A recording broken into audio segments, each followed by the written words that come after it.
What's going on, everybody? Welcome back to another day, another episode, another week of Generation X Gaming. That's not what it is. It's the daily grind. My brain is like, I just watched. I had to go back to watch a couple of my episodes of Generation X Gaming, and that's why it was stuck in my head. How's everyone doing? Hope everyone's doing well. On today's show, we're going to be talking about YouTube CEO says the new television with 1 billion TV viewers daily is what YouTube is. So we're going to read that article. We're going to also go over Ubisoft's revenue declined 31.4%. Holy Christ. 31% down. Okay, we're also going to talk about Marvel Rivals. Dev says they're not trolling data miners, and we'd rather spend our time developing the game. So there's an article, I think like 2 weeks ago that we did, talking about how people thought they were putting fake characters in, and we had a conversation about it, talking about, you know, are they putting in fake people in the data miner? Are they trolling people?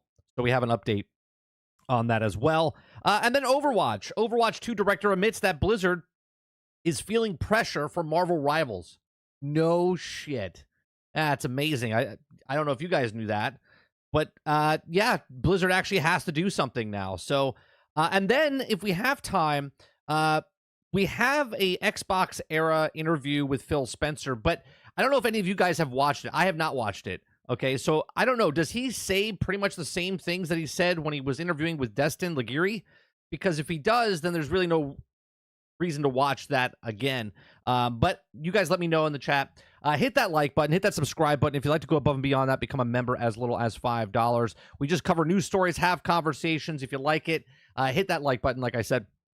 Oh, we're also going to look into later in the day, because it might come out around like 11:30, 12 o'clock, to see what the final count was for Brave New World, for the Brave New World. See where that is at after the weekend. I know it's off today. Like, my son's off from school today because it's President's Day.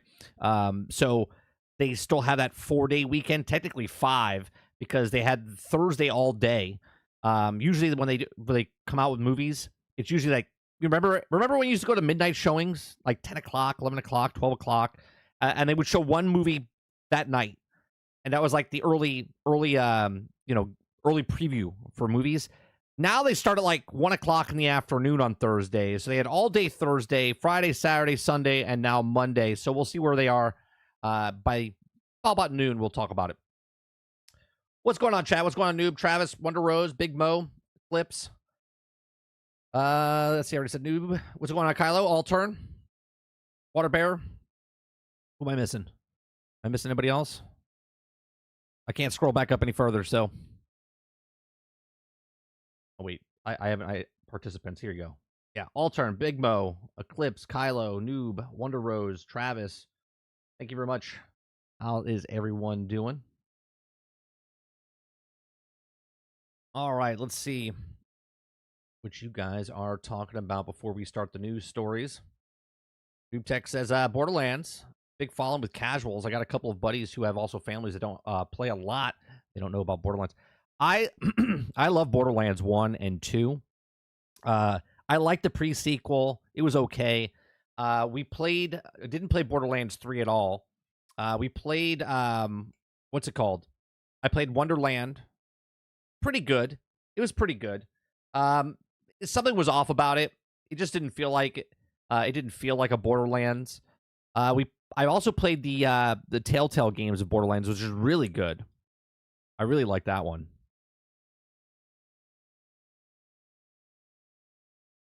$30. Do you have a daily grind brand coffee? No, I do not. No. If we ever had that, Travis, that means I would be probably in the upper echelon or the next plateau of, like, maybe if we had like 10,000 subscribers, maybe I could be in that. There's no way in hell I would be able to do that. No way. I know there's companies that brew coffee and they'll slap your label on it, but I'm not interested in that. I'm not interested in that.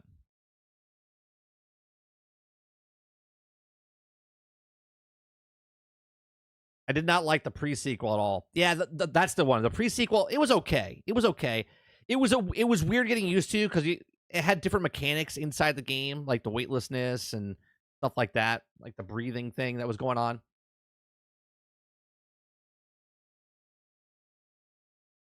Playing the sequel right now. All right, let's start off. Let's start off with the I guess the boring story of all the stories this morning, which is Ubisoft. Okay, which is Ubisoft. All right, so Ubisoft's revenue declined 31.4%. If you guys like what we do here, we do this Monday through Thursday. We just go over news stories, have conversations. If you like it, hit that like button, hit that subscribe button. If you'd like to go above and beyond that, become a member as little as $5. Altern comes in here, says, sorry this message got fixed in the next upcoming patch. Stay tuned for the roadmap. Thank you very much for the 16-month support. Appreciate that, Altern. Thank you very much. What is that you put ahead of time? Is that supposed to be like a glitch? That's supposed to be a glitch? All right. So Ubisoft revenue declined 31.4%. Firm also experienced a 51.8% drop in net bookings during its third quarter. Oh, my God. So Ubisoft has released the financial results for the 9 months ending December 31st, 2024, reporting significant declines in revenue and net bookings. The firm remains optimistic, however, with the upcoming release of Assassin's Creed Shadows. Pre-sales of the title are also reported to be on track solidly. Solidly? Jesus. And on par with the franchise's second highest earning Odyssey. Okay. All right. So here's what you need to know. Okay. It says for 9 months ending in December 31st, 2024, revenue is $990 million, down 31.4%. Are those pounds? That's not pounds. What is that? Is that pounds? No, pounds is the L, isn't it? I forget now. Net bookings is $944 million, down 34.8%. Digital net bookings, okay, is $784 million, down 33.8%. Back catalog net bookings, $762.3 million, is down 27.7%. Okay, net bookings is $301.8 million, and digital net bookings is $257.4. Okay. So it says, despite the significant 51.8 decline year over year in net bookings, quarter three, Ubisoft highlighted that it was online with the revisited expectations of $300 million for its period. Okay, Ubisoft remaining optimistic about its next quarter and expecting net bookings to increase following the release of Assassin's Creed Shadows on March 20th. Does anybody else get the feeling? What's going on, Eldini? Does anybody else get the feeling that Ubisoft is delusional? Right now, I get you have to be like positive, right? Like if I'm trying to put this in perspective, like if I was like trying to like lose weight or stop smoking, which I don't have to do any of those things. I'm just putting it in perspective where if I was trying to quit smoking, right? I was like, well, I'm only down to a pack a day instead of 3 packs a day. Sure, that's positive, right? Like I'm trying. I'm doing my best, right? I'm trying to quit from 3 packs to 1 pack, doing a fantastic job, right? But it sounds like they're delusional. Like they're like, yeah, we're fine. Nothing to see here. Even though everything, we're 51.8% of our bookings are down, 37% down, everything's down. They're like, yeah. Now that this game's going to be fine. Look, this game could sell 20 million copies, and Ubisoft would still be in a massive hole. Okay, we all understand that, right? Do you know what I mean? Like, I don't understand the way they're like, yeah, we remain optimistic. You can remain optimistic, but you're still not going to make it. Like, this would have to be the #1 selling Ubisoft game of all time, and you would still be in the hole. It says pre-sales from the title are tracking very well. Frederick Dugast, Nothing Has Also Earnings Calls, says that the sales are in line with Odyssey. How many did Odyssey sell? Right? What did Odyssey sell? Hold on a second. And this is always funny to me because obviously they don't share these numbers. Odyssey's total sales. Oh, no, that's not the car. Not the car. AC Odyssey. Okay, so Assassin's Creed Odyssey sold more than 10 million copies worldwide by March 2020. Okay, so when did that come out? When did it launch? AC Odyssey release date was October. Bro. Bro. Okay.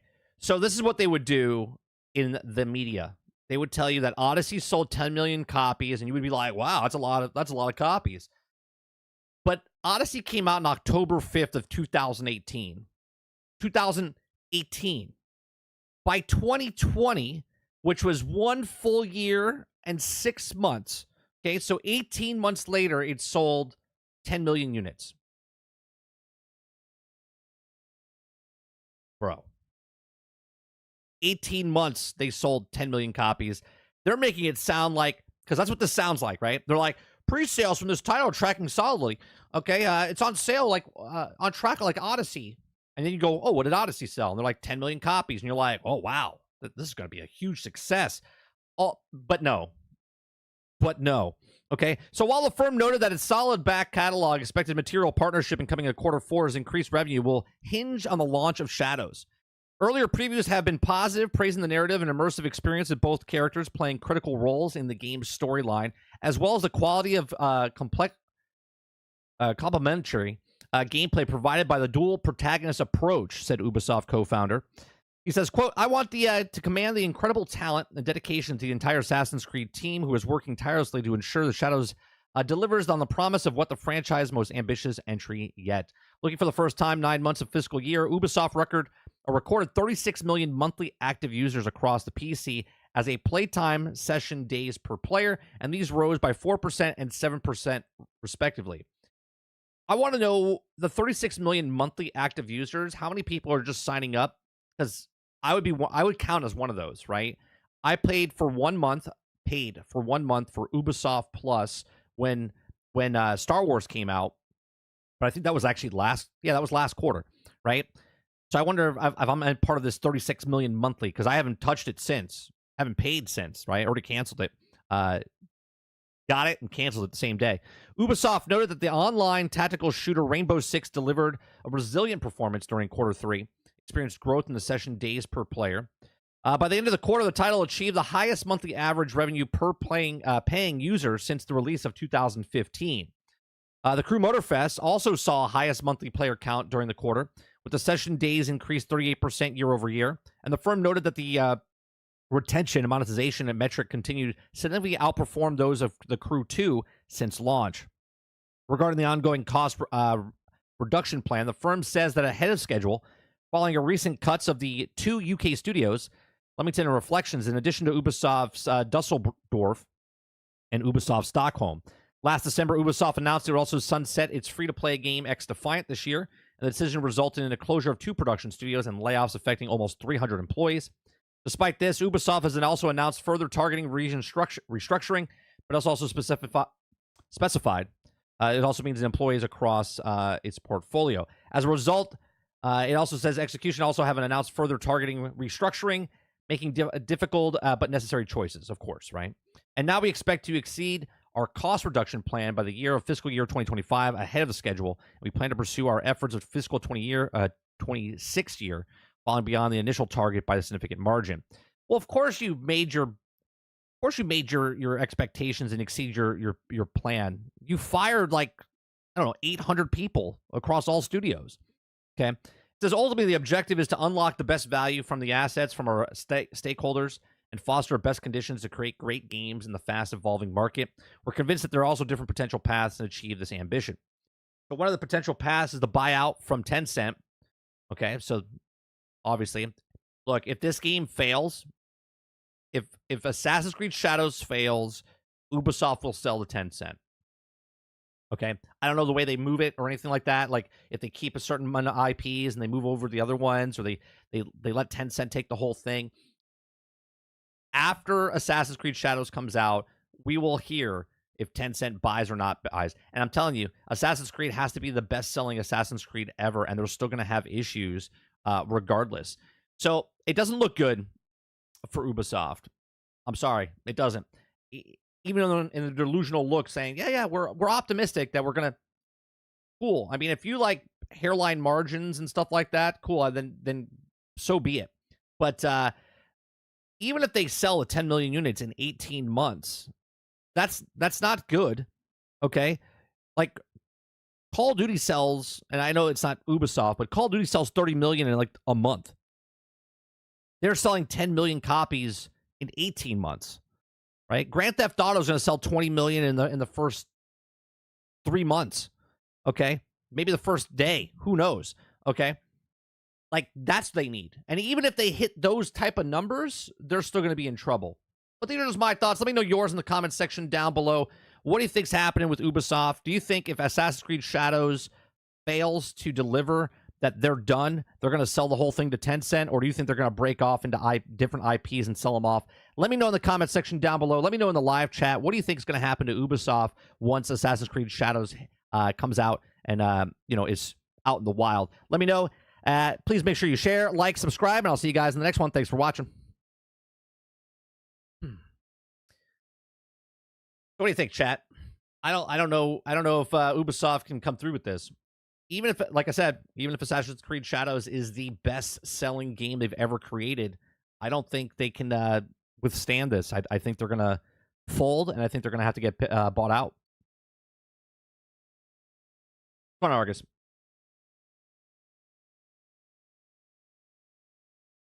Let me see what you guys are saying here. El Nini said, "What's up, chat?" That's the last thing I said. What's going on, Dark Taco?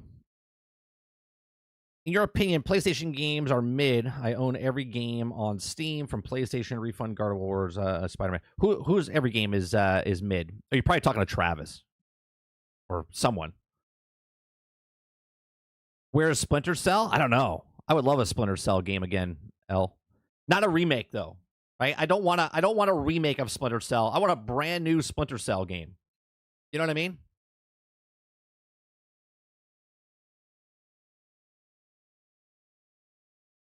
Warber says, AC Shadows will not save Ubisoft. Will it sell? Possibly. But there's also so deep in the woods, it won't matter. Right? It's almost, when you're in debt, Water, you're in debt. It takes a long time to get out of it. And you need a lot of things to happen. And Ubisoft is in dire straits right now. You know? You guys are talking to Travis. Let's see what else. Argus says, what's going on? What's going on, Argus? Ghost Fixer, good morning. Ron Slusher says, Ubisoft will be fine. No need to worry. Ron, I can't take you seriously, even if you try to be serious. As you say that, Ron, I could see like that meme of Liam Neeson. No, Leslie. Oh my God, I'm getting confused now because I had a conversation the other day about the new Naked Gun coming out, and Liam Neeson is going to be. I can't think of the guy's name now. Oh my God. What's the guys that did Naked Gun? Oh my God, I can't think of it. Leslie Nielsen. God, thank you, Travis. I was like, my brain just went completely gone. Yeah, but that reminds me of just like, everything's fine here. There's nothing to see here. Let me see if I can find it, right?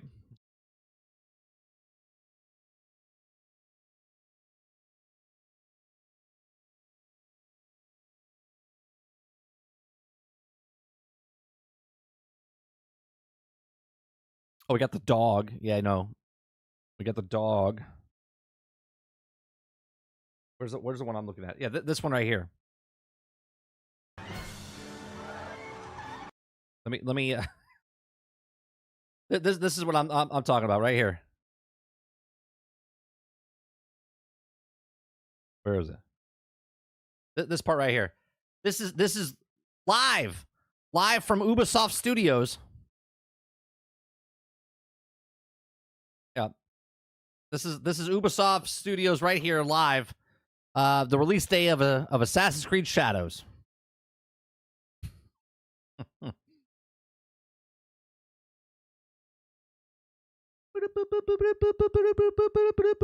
Breaking news.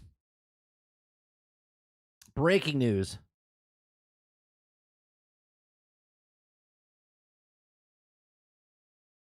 That's what happens, Travis. Yeah, COVID brain. I'm telling you. Too much controversy around Shadows. Look, I want Shadows. I never want any game to be shit, noob, right? Never.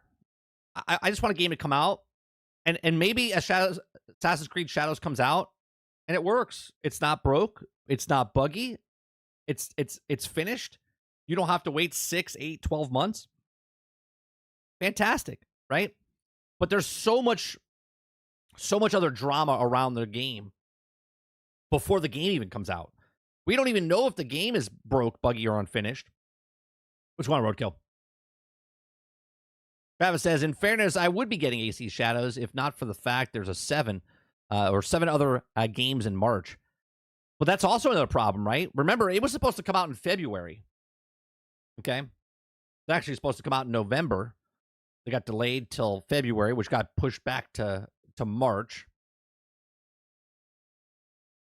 So hopefully it comes out and it works. Look, I just want games to come out that are not broke, not buggy, not unfinished. But every single game that Ubisoft has come out with in the last year, besides Prince of Persia, had updates, needed fixing, needed bugs, right? Patches. They're still fixing Star Wars. So, it is what it is. Come on, Papa.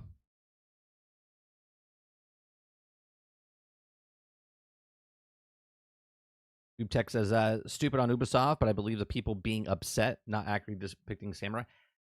Look, I can't pretend to understand, if someone made a game historically accurate of a place I grew up in or a country I grew up in, then maybe I would have an issue with it. But at the same time, I don't live in Japan, right? I do know the people in Japan though are very honorable, right? They have a lot of respect, right? They have deep, rich culture, and this is why a lot of things don't get made, unless it's they're approved by it. And when someone takes their liberty of doing whatever, it could offend somebody. And I'm not one of these people like, oh, don't offend. Like, if you make a game and say it's accurate, and then you change history with it, then just make it fictitious. You know what I mean? Like AC has done this before. They've done this before. Like they had Michelangelo and stuff inside the game when you were Ezio. Okay, but now they're taking a character that was historically alive and in that era, and then completely doing kind of their own what if type of moment. You know what I mean? And a lot of us can just kind of hand wave it and be like, it's not a big deal. For us, it's not a big deal. For them, it could be a very big deal.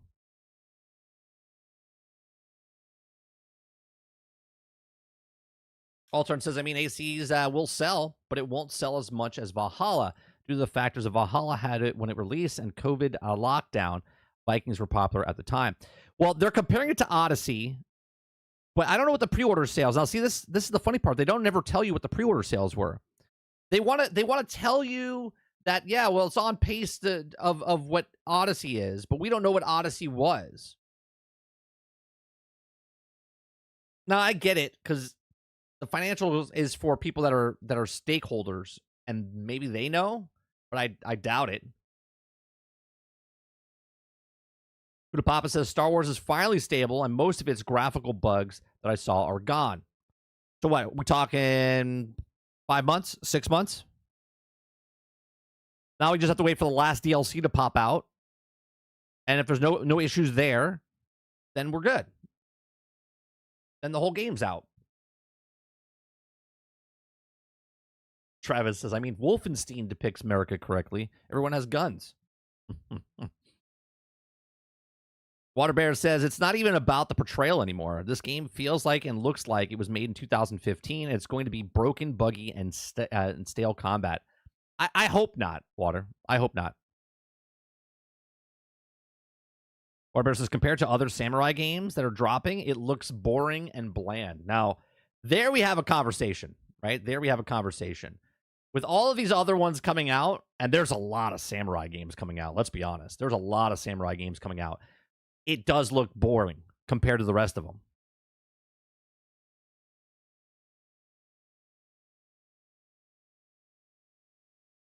The fact that you also decide to put a samurai in Assassin's game is wild. Samurais are not sneaky. They're honorable warriors, And why not just utilize the ninjas as the only lone character? They had their reasons. They had their reasons. Roadkill says everybody who pre-ordered got a refund. So you'd be stupid to pre-order again. Plus, they don't even have the expensive versions anymore. Did they get rid of the expensive versions, Roadkill? Is that true? Is that true?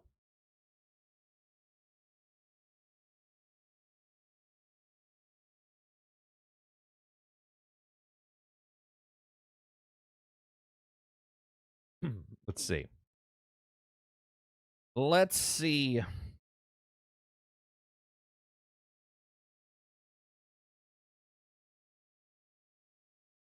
Well, they still, yeah. All right. They got rid of, they have the $70 version. They have a $70 version, they have a $90 version, and then they have the $18 version.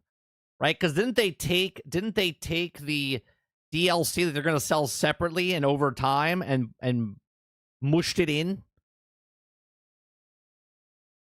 Right? The bonus stuff is inside the deluxe edition now. Which, if you think about this, hold on a second. Right? Think about this now. If they got rid of the pre-order bonus before that you were paying extra money for, because now it wasn't in November and now it's in March, which is October, November, December, January, February, March, 6 months that you have to wait, and now you're paying $30 less. Was the expansion that much extra money? You know what I mean? Like, you get the pre-order bonus upcoming expansions. You get both of these expansions for the price that you should have got it for back last year when you were pre-ordering. So they were charging you ahead of time for what? Do you see what I'm saying? This is what I don't like about these companies.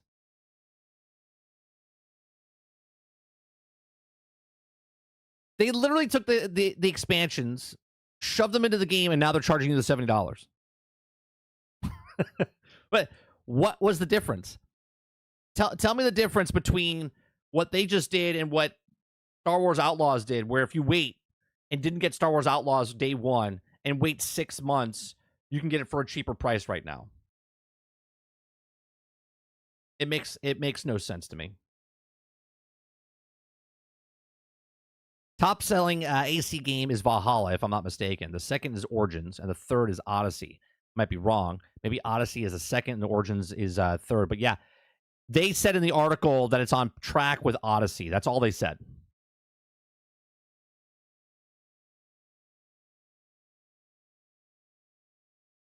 They have an $89, but it's like the 120 or 101 is gone. Dark Taco doesn't even hold a candle to Ninja Gaiden 2. Black. I'm not even excited for Shadows, but in my opinion, it looks better than most samurai games on the market right now. I mean, Dark Taco, would you rather play Ghost of Tsushima, or would you rather play AC Shadows? And Tsushima's what, 4 years old? 5 years old?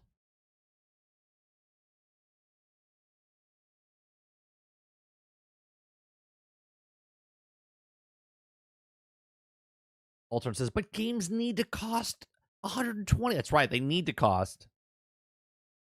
I hate the fact that people pay extra money for the same content they're going to get if it just goes on sale. I hate that people pay for 5 days early access. They pay more, like almost the price of a whole entire other video game just to play 5 days early. I hate stuff like that.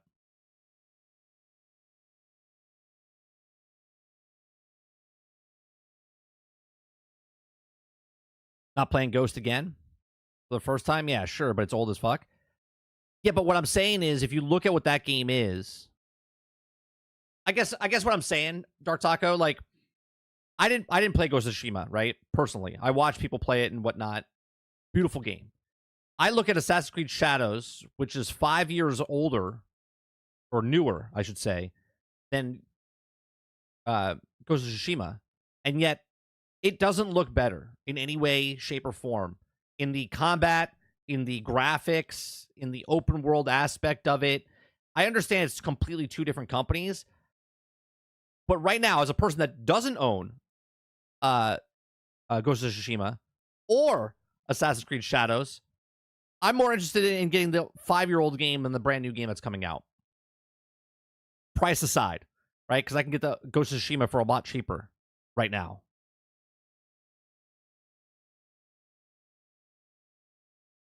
I paid $25 to play Avowed early. I'm liking the game. It's pretty good. Right, because you have Game Pass, and you paid $25 to play it early. Other people have to pay $100, right? You're paying $100 to play 5 days early. I don't like that type of stuff.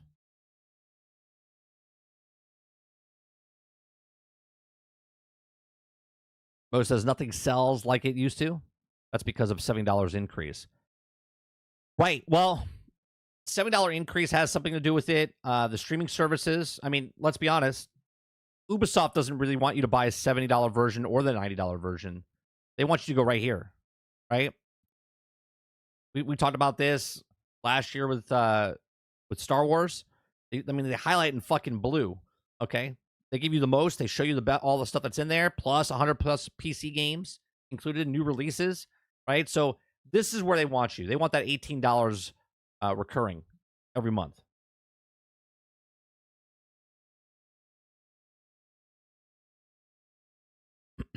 Altern says they had 5 years to make Ghost of Tsushima, but AC, and they still make it worse than the 5-year-old game. Make it make sense. That's what I'm saying. That's what I'm saying, Altern. Like, Ghost of Tsushima looks 10 times better than what this game is.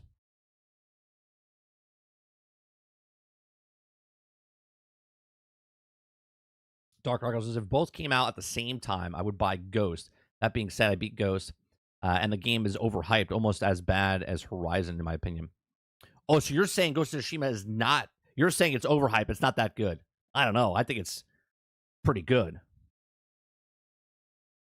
Roadkill says, that's not true. I mean, Helldivers is so crazy. Hogwarts Legacy is so crazy. So crazy. Elden Ring, old crazy.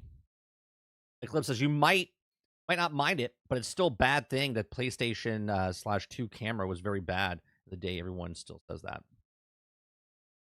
Let's see. AC Waterbear says AC Shadows will get a 9.5 from IGN until the streamers get their hands on it and show how broke it is. Look, I just hope it's not broke. People, and this will never happen, Water. Content creators that talk shit about video games never go back and say I was wrong. Most of them never do. There's some out there that do. If the game comes out and it's not broke, it's not buggy, it's not glitchy, right? And the game is just what it is, it'll be fine. You know what I'm saying? The game, at the end of the day, the game sells the game. If the game is good, it'll sell. If the game doesn't, if the game's not good, it won't sell. Helldivers was 40. I think it was $40, Mo. Helldivers was $40.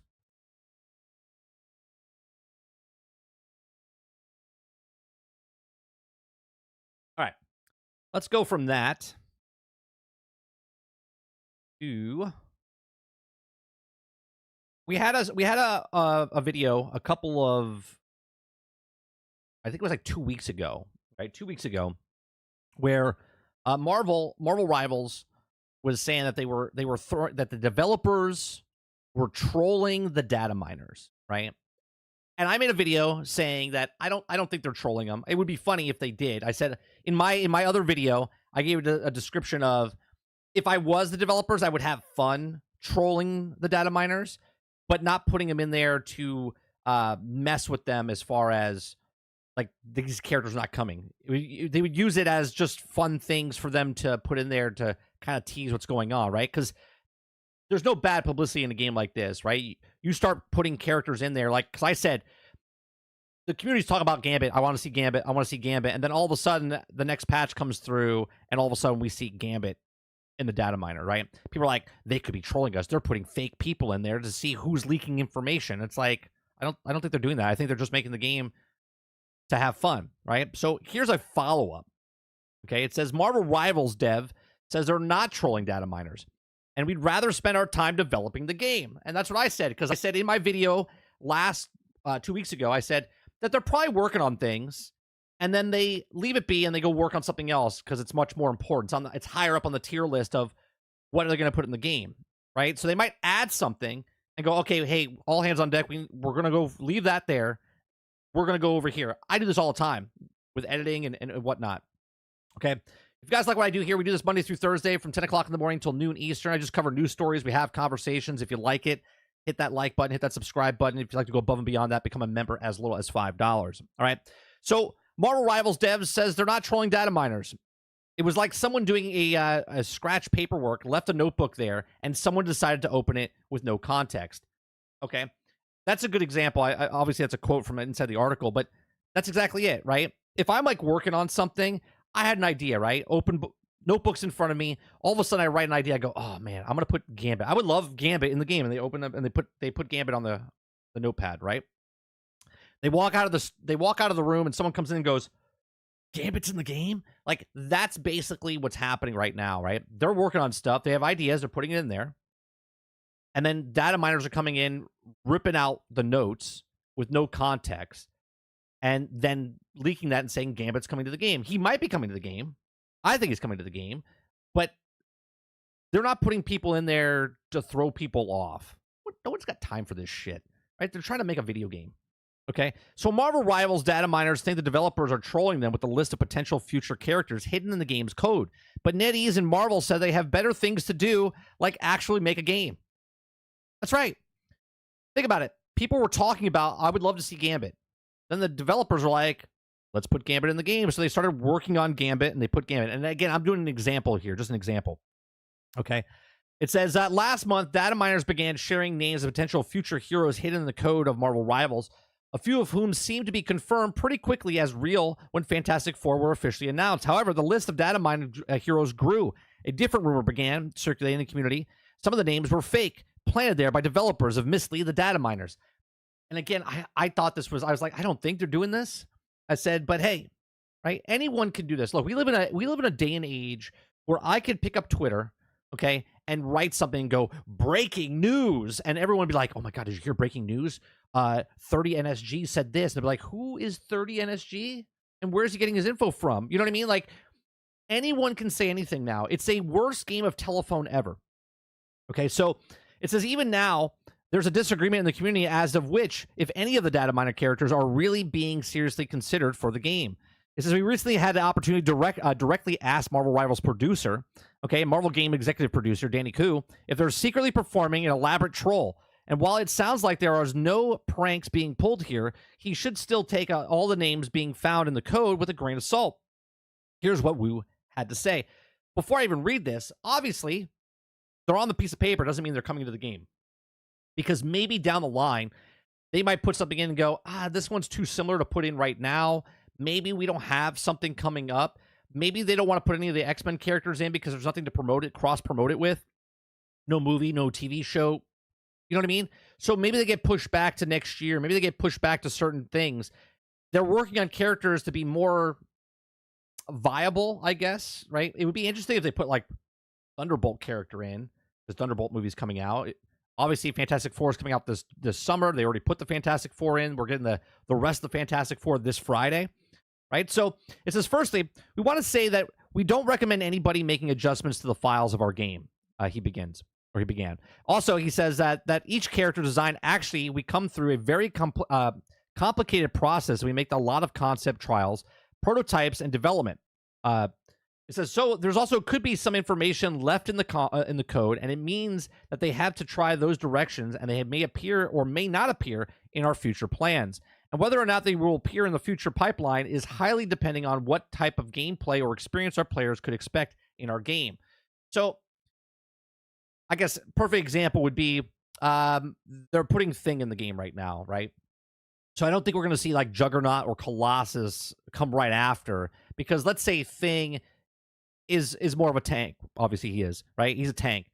I don't think they're going to drop more tanks in the game back to back to back. It wouldn't make sense, right? So they would look at it and go, it's not time right now to drop a Juggernaut or Colossus, so we'll push those back. Maybe our next character will be a strategist, or maybe it'll be a DPS guy. You know what I mean? So, or Vanguard.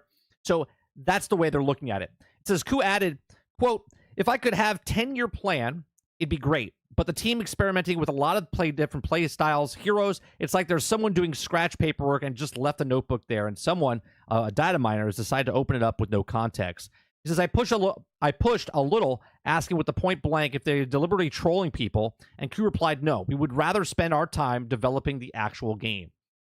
Okay.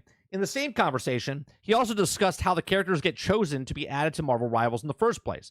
The two told me that the team plans updates roughly a year in advance, okay, and is committed to keeping this up in the current pace and adding a new character every month and a half. So they already have the characters out a year in advance, which I've talked about in the past. Before you release a game, especially a live service game, that you should have at least a year out in the pipeline so that you're not struggling. You know what I mean? Like, you have the game, you lay the game out, you start dropping the characters, and you have a year out. So right now, characters that they're working on, let's say they're working on Professor X and Gambit and X-Men, maybe they're not doing those until the following year because supposedly, the next X-Men movie or TV show comes out the following year, right? So that would make 100% sense.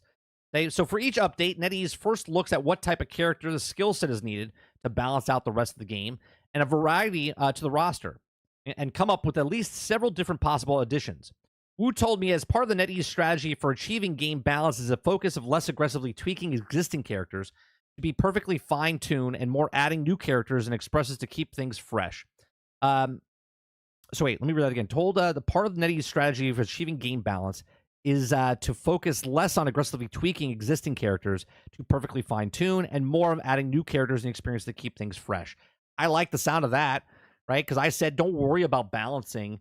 Just keep throwing people in there because new characters will bring people in. Maybe someone's waiting for Professor X to come in, or Cyclops or Colossus. And then when they do come in, those people will jump in and they'll just have fun with the game. Okay. It says more adding new characters and experience to keep it all fresh. So the gaps support characters and then are a bit weak with the new team abilities, or counter characters that also might be a little too strong.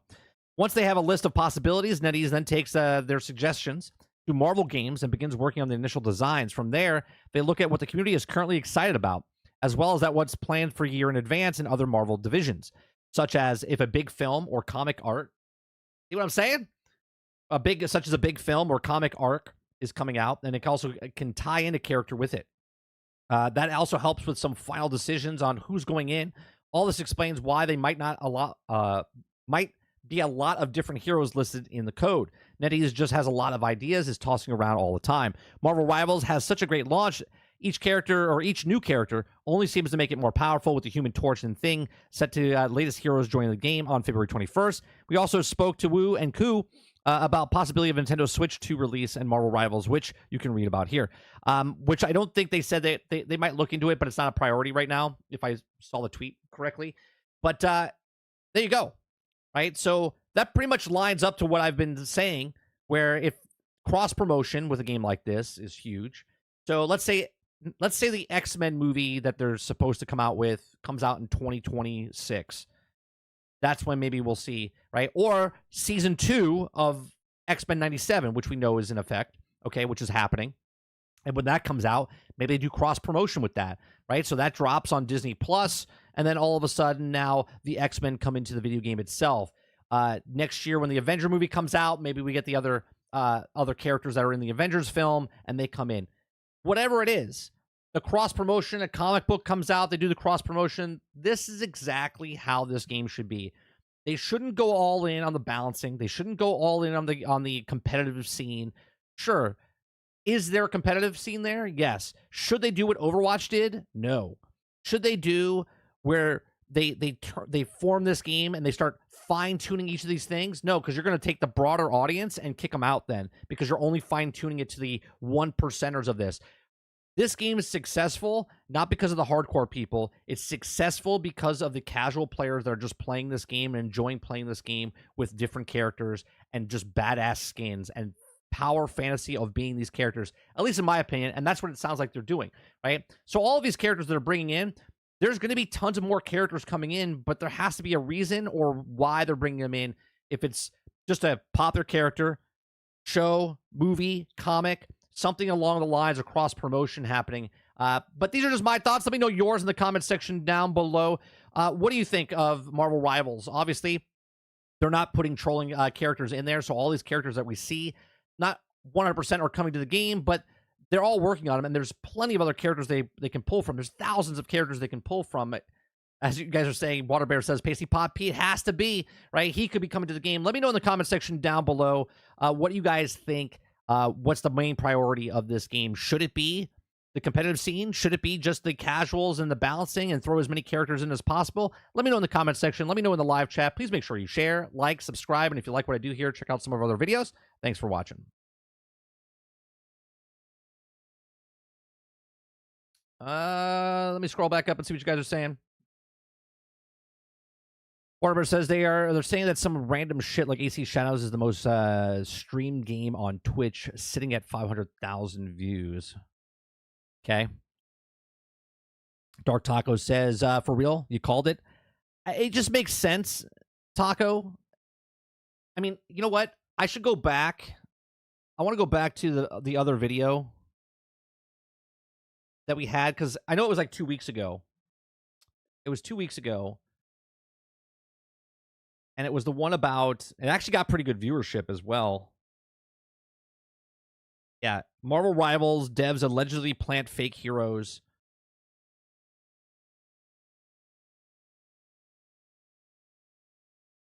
Let me see what I said here. I'm pretty sure.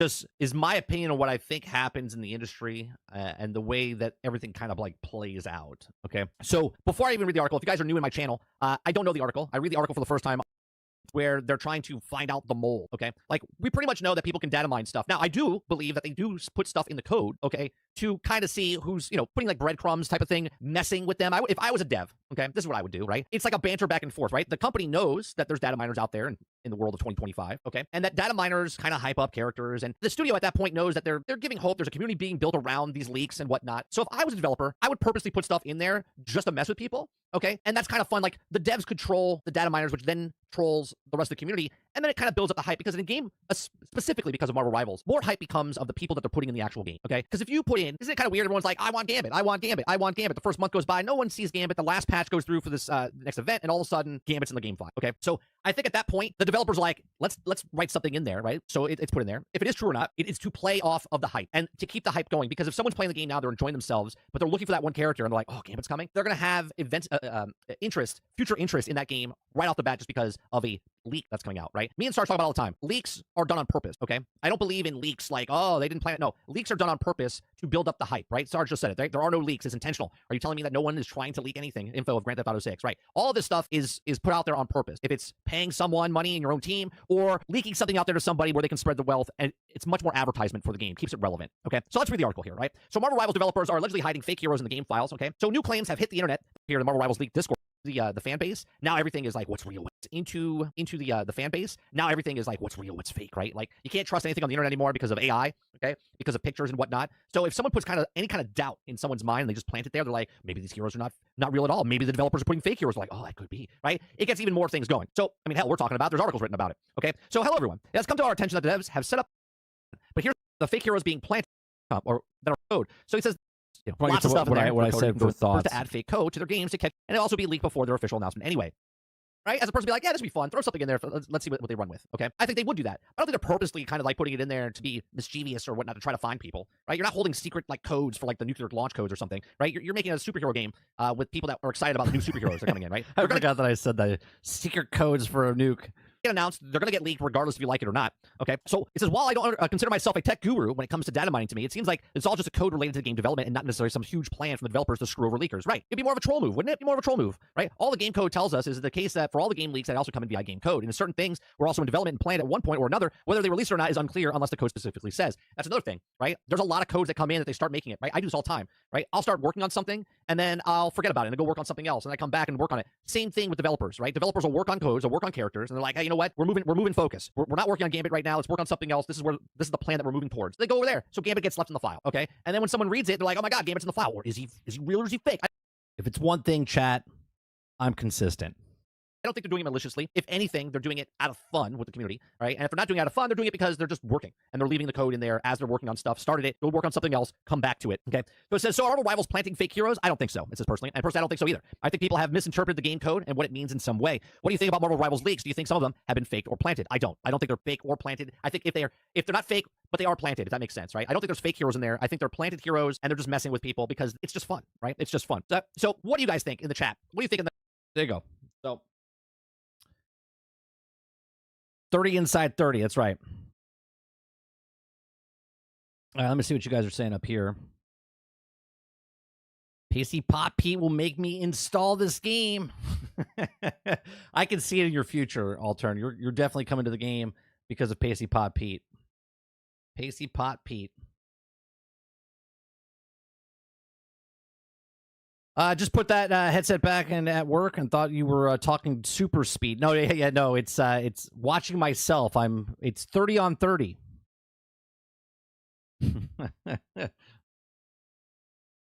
I love how Indiana Jones' the side missions are pretty much the main story missions. That's such a good way to do it. I said that, Eclipse, when we played it. I said I love the side missions. They feel like the main story. They do. They feel really good. I actually compared it to Mass Effect, right? Mass Effect 2 did a really good job where the side quests of Mass Effect felt like main story missions. Even Starfield did this well, right? Starfield did this well with the side missions, felt better than the main missions.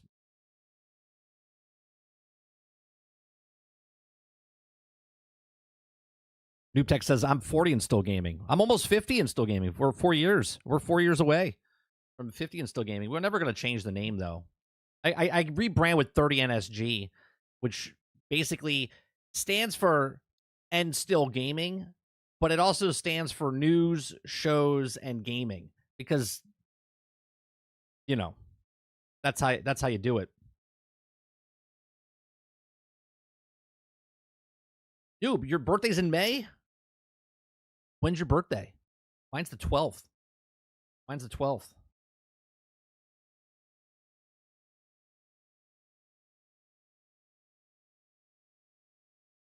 All right, so we got that. We have another... Okay, this is 2 stories on Marvel Rivals with Overwatch. 5D chess, bro? I mean, it's just that... I think it's just life experience. You know what I mean, Sarge?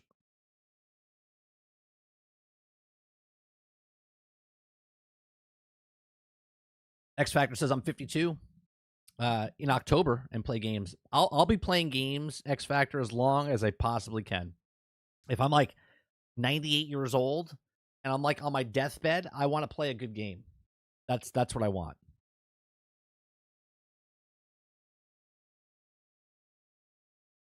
Roadkill says, I got a shit ton of life experience. Tons of it. Always picking the wrong decision. But that's how you make mistakes, right? You got to make mistakes to learn from them to be more educated. You know what I mean, Roadkill?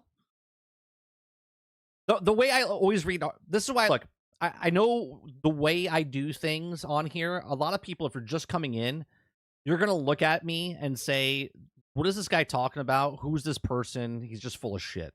Okay? Which I totally get, right? But those of you that have been around my channel for months or years, okay, there's 2 things you're going to get from me. Consistency, okay, and that I'm not full of shit.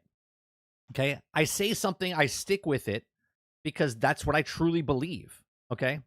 I truly believe what I say, hence why you can go back to a video from like 6 months, 8 months ago, okay?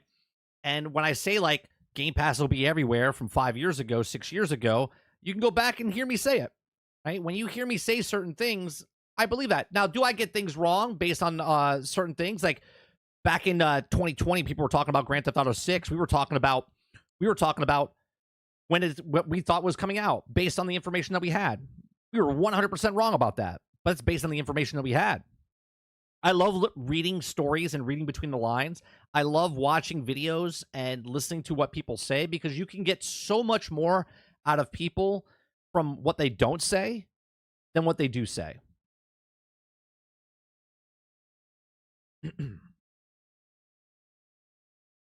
Roadkill says I'm 38 and just started gaming a couple years ago. Really, Roadkill? You didn't game when you were a kid? You didn't game when you were a kid, or did you and then took a break and then you started up again? Altern says you'll be playing on the Tesla. Yeah, I'll be like a vegetable in bed. I'll be like, what's Grandpa doing? Oh, he's playing the new MMO. Oh, he looks so excited, doesn't he? Oh, he's having a great time. Let's leave him be. Let's leave Grandpa alone. Did I just ever tell you the story about 30 MSG when he was a kid? When he was younger, he had a YouTube channel. What? What's YouTube? That's what's going to happen. That'll be the future.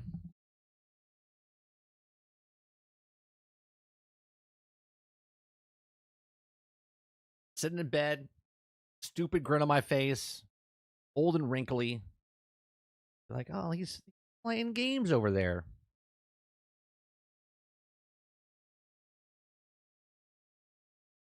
So we talked about how Overwatch has to compete now. Okay. I saw this article. There's two articles. Okay, we have this article and this article. One of the articles says Overwatch 2 director admits that Blizzard is feeling pressure from Marvel rivals. The other article says it hasn't evolved as much as it should have. Overwatch 2 director says Marvel rivals adds pressure to improve. Now, I'm assuming they're both saying the same thing. One is from Dextero, and the other one is from VGC. So I think we'll read this one, right? Now I've said that this is good for Overwatch. If you're an Overwatch fan, Marvel Rivals is the best thing to happen to people that are playing Overwatch, because Overwatch was left to itself because there was no competitors. So Blizzard became, complacent. They didn't want to do anything. This is why they made Overwatch 2, because they had to make money off the people that were already giving them money, and they didn't know how to do it. And they're like, well, how do we do it? They said, well, what about if we make Overwatch 2, move everything over there, and then the people that love us will pay us more money because they'll be hyped up for it, and we'll tell them that we're going to be doing a single-player game. We're going to be doing all of this other stuff, the PvE game mode. And obviously, none of that happened until Marvel Rivals came. And when Marvel Rivals came, they were like, oh, shit, we got to get in gear, because if we don't, we're going to start losing. And this is why competition is so important in the gaming space. Any space. Doesn't matter if it's cable companies, doesn't matter if it's phone companies, doesn't matter if it's video game consoles, okay? PlayStation needs Xbox, right? Sprint needs AT&T or Verizon, okay? Cox Cable Company needs Spectrum Cable Company. If not, you get what Madden is. Okay, you get EA complacent, and they don't make a better football game because there's no other football games out there, because they're only team that makes the NFL license. Okay, if you get a battle royale and there's no other battle royales, that battle royale just becomes kind of stale. Overwatch is that. Overwatch was trying to be the Madden. They were trying to be the Call of Duty. Okay, where they just do the same thing over and over and over with no competition. And now Overwatch and Blizzard's like, well, we have to compete, right? So this takes us to the article. If you guys like what I do here, excuse me.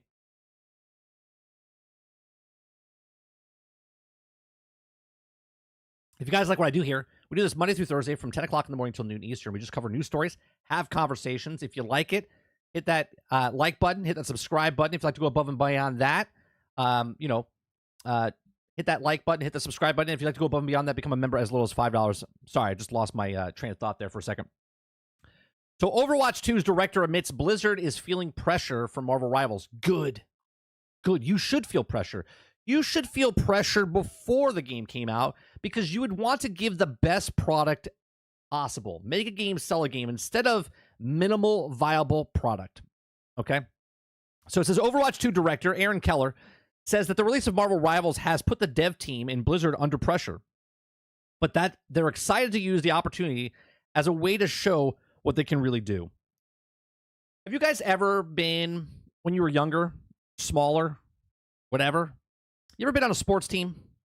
Maybe you were on a baseball team or soccer team or a football team. We're talking little league, right? We're talking like younger, right? You ever go up against somebody that was just so dominant, they were just kind of bored? They knew they were better than everybody else, and they just kind of, you know, didn't care. Okay. And then they go up against somebody that's the shittiest team in the league, right? Sort of like the movie Major League Baseball, right? Where the Yankees are going up against the Cleveland Indians back then. And the Yankees are like, there's no way this team could beat us. But then they do beat them. It's because they become complacent because they're not doing their best. They think they're better than everybody else, so they let their guard down, right? And then they lose. So while there's no secret that Marvel Rivals has been hitting Overwatch 2 hard, and many of the biggest creators is left in play in the shiny new game, it isn't a Season 15 or 16 massive content offering or a direct response. The devs have been working on this new feature for years, with them being polished up at the time and to answer back at what Aaron's views the biggest competitor we've ever had in the space. It's the only competitor. It's the only competitor you've ever had in the space. Okay. In an interview with Games Radar, Patrick Dane, he asked Keller directly about what's been he trying to do to keep up with Marvel Rivals release to keep up with Overwatch 2 on track. The Overwatch 2 director didn't shy away from answering and revealing that many players thought to be the case that, yes, Blizzard is feeling the pressure. He says, quote, there is pressure on Overwatch team, and a lot of it's internal. It's asking, how do we make this game, make the best possible game that we can? And if we've been feeling this for a while, Keller explained, it's because they were complacent. They didn't know how to make the best game because they were the best, right? How do you make the best better? Why make the best better when there's no competition? Now that Marvel Rivals is here, they have to make this game better. This is best for everybody. Better for you, the customer, better for them, the developers, better for the company, because then they get motivated. They get some ambition to be like, we got to beat these guys. We got to do this, right? We could be the comeback of the comeback, right? We were the kings. We lost our spot, and now let's try to get our spot back. You need motivation, okay? A lot of the things are also announcing in Season 15 and 16, like perks and stadium. They're also things that we've been in development for Overwatch for quite some time. And I think that I think what's driving that is when we look at our game and it feels like we're either missing something or we hasn't evolved as much as it should have, right? Because you became complacent. The director expressed the feelings of Overwatch 2 matches can feel like going through the motions for experienced players that also wants to shake up the formula and add new gameplay elements like Season 15 perks. He says, quote, we want to take the game to evolve it bigger than we want what it is now. We make these changes to not just say, hey, what about the best thing of Overwatch? The whole shooter and the gaming landscape is changing over time. And how do we make something that appeals to those players? In a follow-up question, Keller referred to the post-Rivals world as being a new competitive landscape for Blizzard and one that comes to new challenges to overcome. He says, we obviously in a new competitive landscape that I think Overwatch, we never really been there before. The existing, whereas also another game that is so similar to the one that we've created, they actually something kind of exciting about this, and a few reasons he explained. He says, quote, it's really great to see a game kind of take a different direction with some of the things that you've kind of looked at before. But also we think that this forcing function of our team is to no longer, this is no longer about playing it safe. And I really think that the Season 15 and 16 are not just playing it safe, but really enforcing the functions to execute. And the team is super passionate, craft people that are like music to the ears. Yeah, can you imagine being a developer, showing up every single day, and you're just kind of doing the same thing? You're like, yeah, I'm going to work. Like, we've all experienced this, right? You've all experienced this, where you wake up in the morning and you have to go to work. You love your job. You love your job, but you get up in the morning, because you do the same thing every day, you're like, right? You get bored, you get complacent.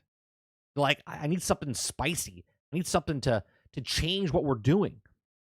These developers right now are like, fuck yeah, we get to compete. We actually get to do something. We're not just doing, tracing what we've been doing before. We're doing something new, exciting. These are artists.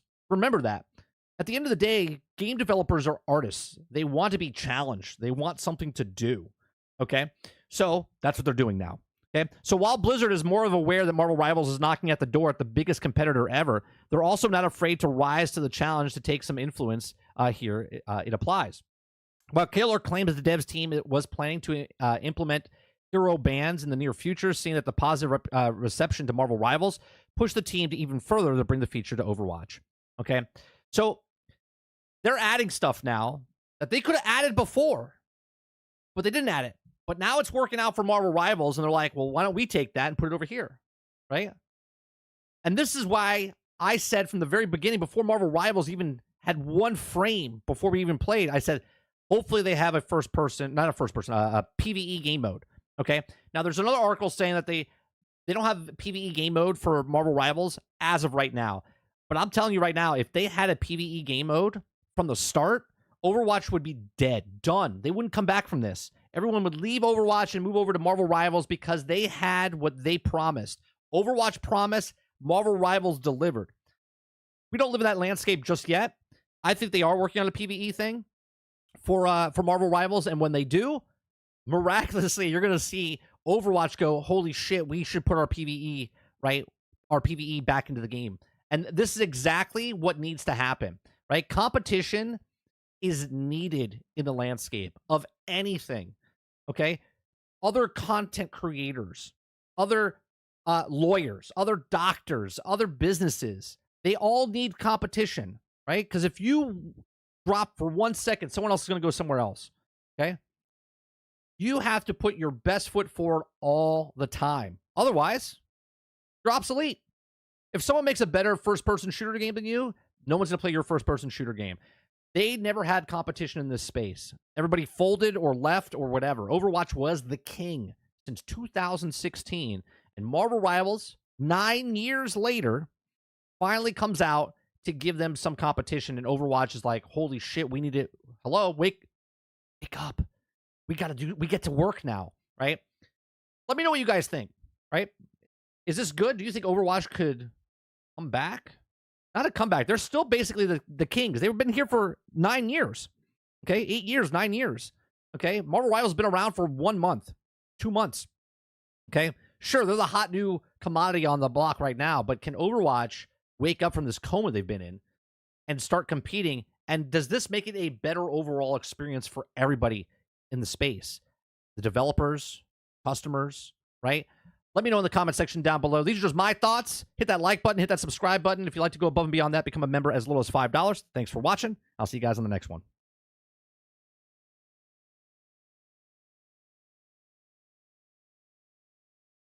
All right, let me see what you guys are saying here. Let's see. Roadkill says I gamed when I was young. Then the time I was 13, I was skateboarding and smoking weed, and then it was also video games. Yeah, I get you. So then you stopped playing, and then you came back to gaming.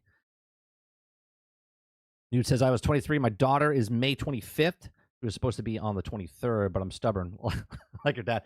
That's funny. My birthday's the 12th. My dad's birthday is the 13th.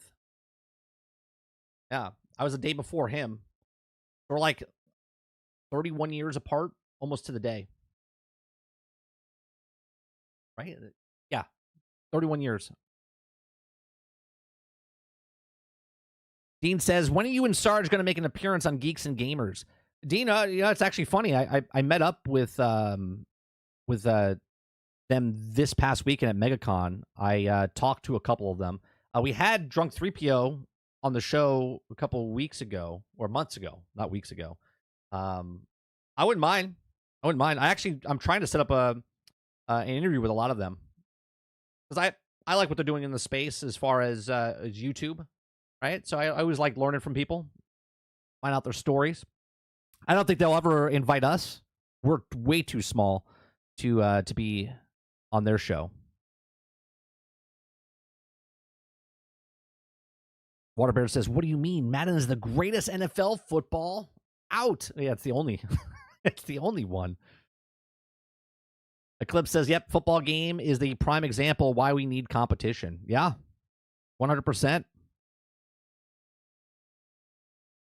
Noob Tech Guy says, I did all my placement matches on Overwatch last for every role. Played 30 matches, and it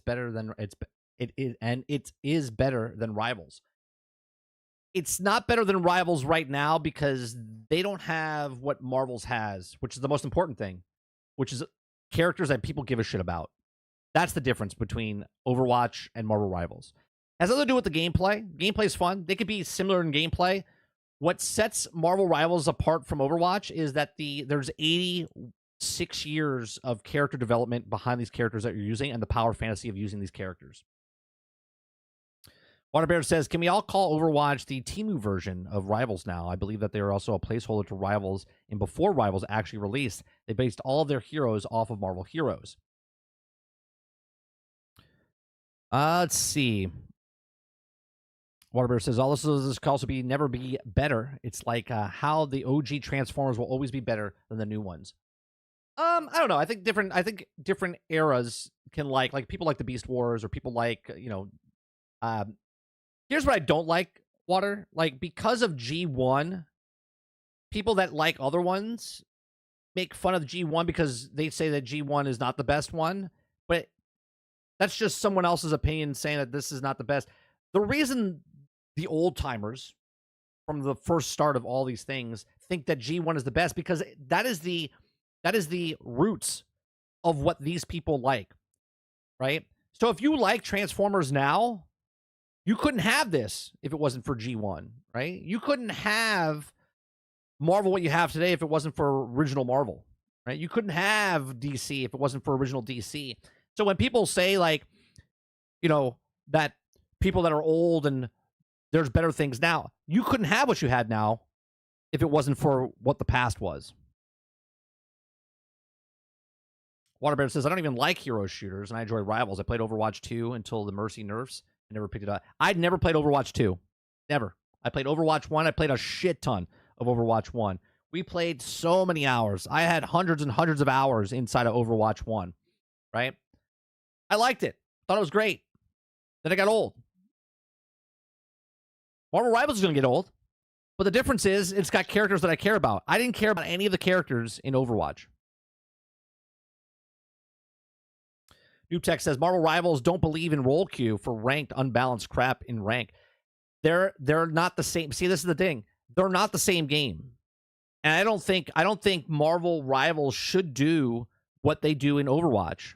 Because Overwatch died when they got rid of the competitive esports.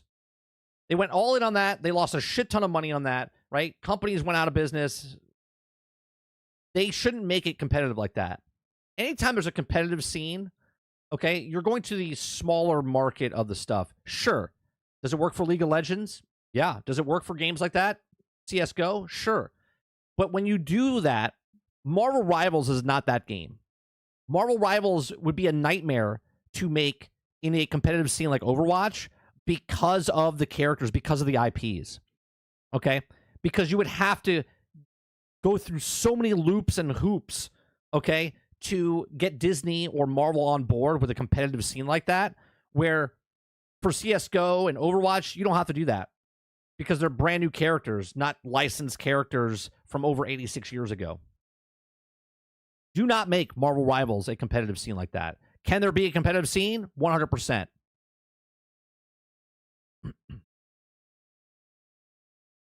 The thing comes this Friday, I believe. 21st, El Nini?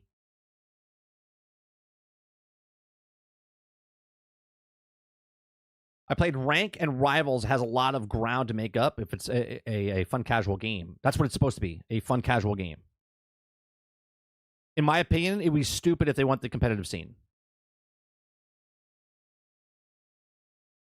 Better subjective. Sure, absolutely, Jones.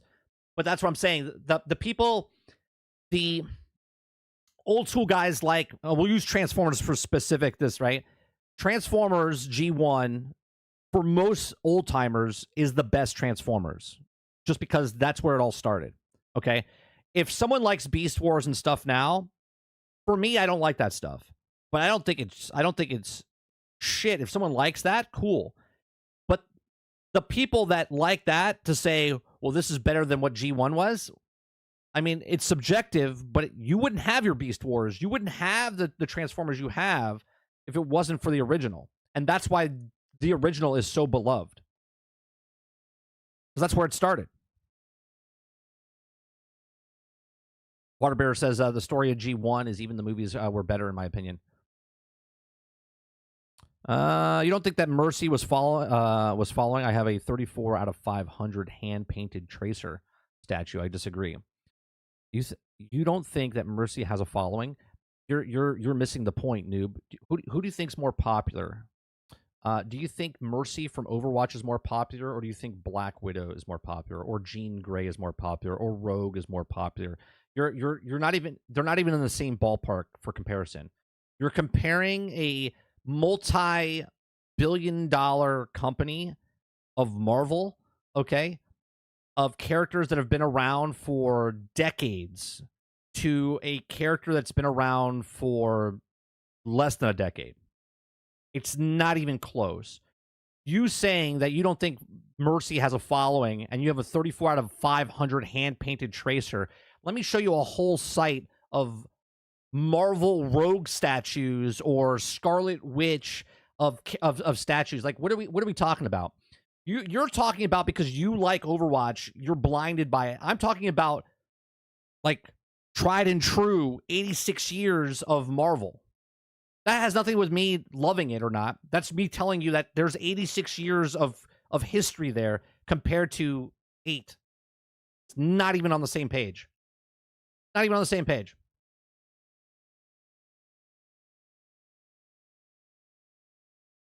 You can have a 34 out of 500. Congratulations, you're a fan. Cool. You know how many more fans there are of Marvel than there is of Overwatch? Come on. You're being delusional. Dolphin says if Overwatch does decide to revive itself, they need to pay all the OG players to promote it on Twitch and stuff. Sure.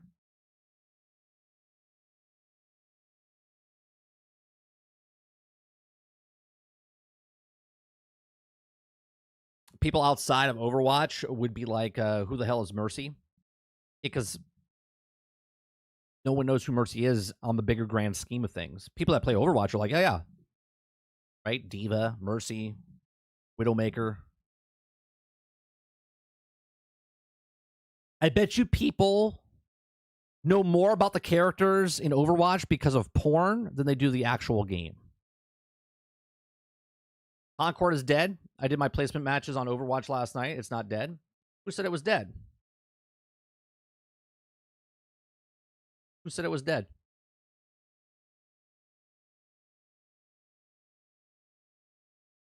LD says competition is good for the consumers. Competition is good for everybody. For everybody, El Nini, right? If you're a business owner, right, you're going to get your workers to be better at what they're doing because they have some drive because they want to compete against another group.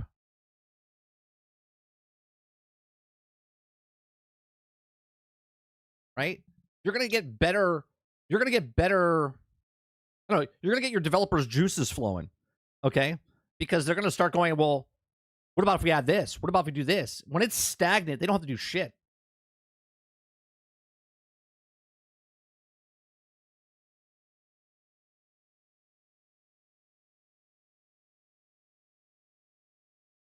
And technically Overwatch is dead. Overwatch 2 is not dead. Overwatch is dead. Overwatch 2 is the new Overwatch.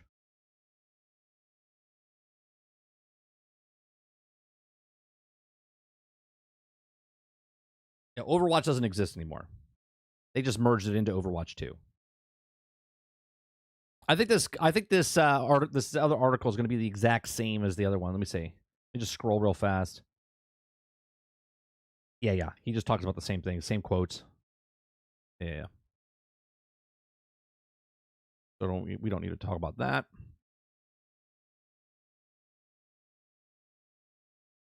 Altern says, "Wait, Overwatch is a game? I thought it was. Oh, never mind.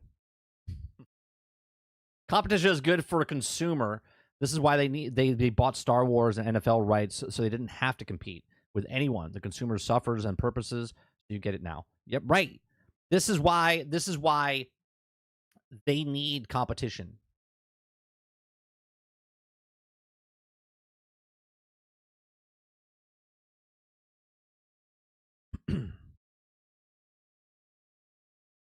$27,000 people on Steam playing Overwatch. Dead game.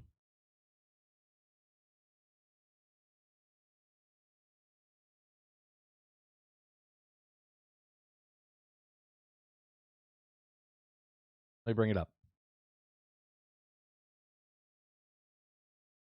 Is that Overwatch 2 or Overwatch?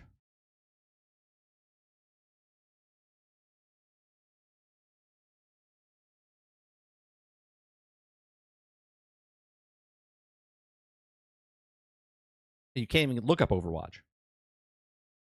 Yeah, Overwatch 2 is the only Overwatch. Who said Overwatch 2? I have a question. I'm looking up in the stream. Who said Overwatch is dead? Who said that?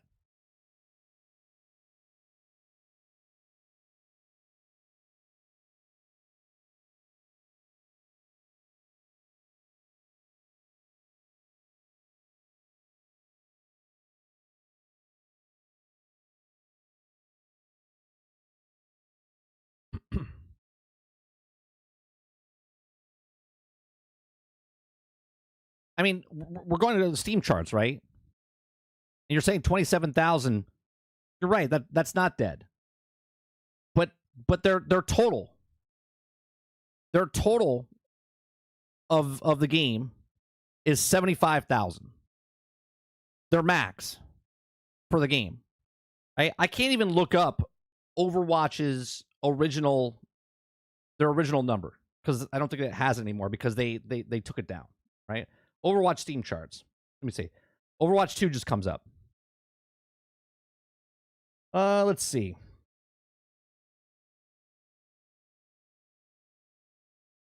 Right, and then you look at this and say, well, obviously Overwatch is also on battle.net, which is not you can't look at the numbers there.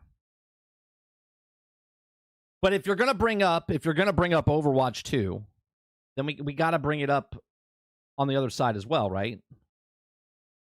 The competition. So the competition, and again, you brought this up, so I'm just showing you. Okay, so there's Overwatch 2. I never said it's dead. I said Overwatch 1 is dead. Overwatch 2 is the game that's now, because Overwatch 1 had to die for Overwatch 2 to become. Okay, and 26,000 is great. No one's saying that's dead. There's people playing. 75,000 peak. Right? I'm pretty sure Overwatch 1 was in the hundreds of thousands, if I'm not mistaken, for their all-time peak. Close, I would assume. Okay? And then here you go. This is the competitor that Overwatch 2 is going up against right now. Right? So, there's a difference there. A little bit of a difference. Okay? Again, we're just looking at Steam. Okay. Right, so it works both ways, Eleni, right? 28,000 is good, and you also have to have PlayStation and Xbox players. Absolutely correct. You also have Marvel Rivals, PlayStation, and Xbox, right? So if you guys think that Overwatch is competing right now with Marvel Rivals, you guys are delusional, because this is why Overwatch is changing, and this is why we're having a conversation about competition, okay? Because this is what stagnation gets you. When you have no competition, okay, this is where you are. When you have competition and the new thing's out, this rises all boats, okay? Because now Overwatch is going to compete because they want to get this number to where this number is. And they're fighting for it, where they weren't fighting for it before.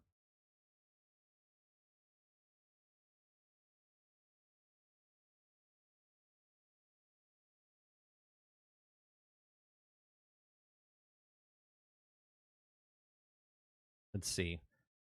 Nope, I'm a collector, and it's outpaced all of the DC and Marvel statues in value. Facts. God, I don't know what world you're living in, noob. I don't know what world you're living in. You're literally trying to tell me that a Mercy statue is more popular than Marvel. That's what you're trying to tell me.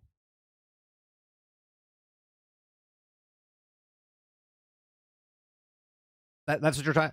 You're trying to tell me that Mercy, because you have a statue, is more popular than Marvel. How many movies does Overwatch have? How many movies does Marvel's have? How many movies does Overwatch have? How many movies does Marvel have? How many TV shows does Overwatch have? How many TV shows does Marvel have? Stop it. Stop it.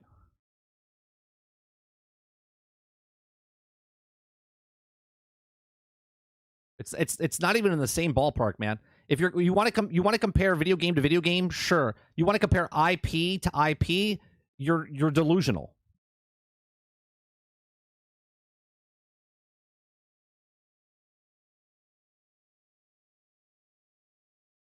Water Bear says not much, just a slight difference in numbers. Yeah.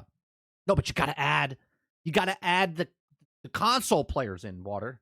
Got to add the console players in. Right. We just read an article about why they're waking up and why the developers are actually competing now. And someone's going to defend them and go, well, no, Overwatch is not dead. Compared to their competitor, yeah, they are.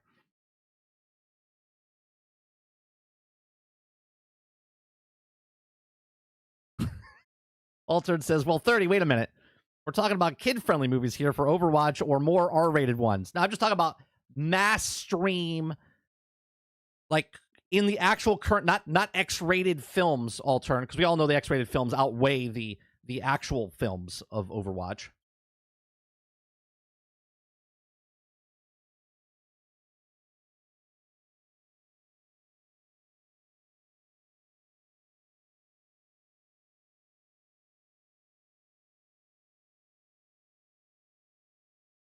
Eclipse says, or maybe it's because it's limited print rareness. I guarantee you look up some rare items of Marvel base. Yeah, but I don't understand what we're fine tuning. Going, well, this Mercy statue of 1 of 500 is more expensive than Wolverine of their 500. Be like, okay, what does that have to do with the IP?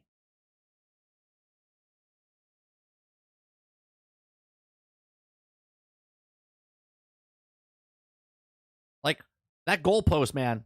That goalpost is moving. I'm not saying that Marvel Rivals is more popular. I said Overwatch is not dead, and Marvel Rivals is casual for me. I like balancing. But who's before you said Overwatch was dead? Who in the conversation? I didn't bring up Overwatch is dead.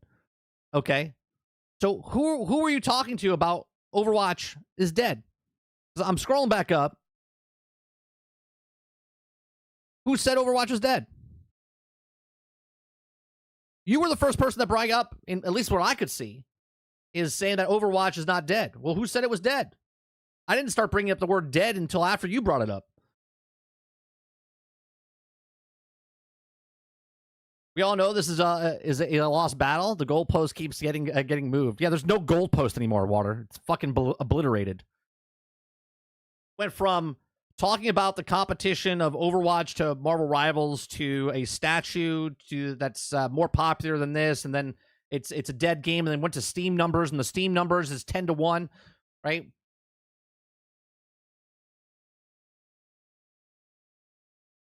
Like the numbers on Steam for you console warriors out there that want to say that Sony's obliterated Xbox 2-1, right? There's a 10 difference.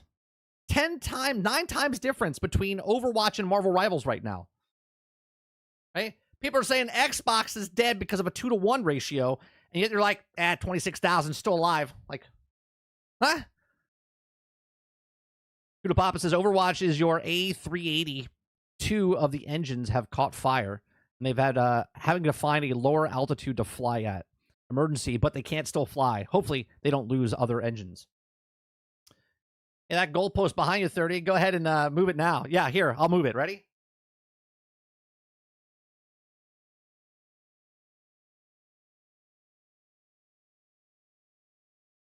There you go. The goalpost is completely obliterated.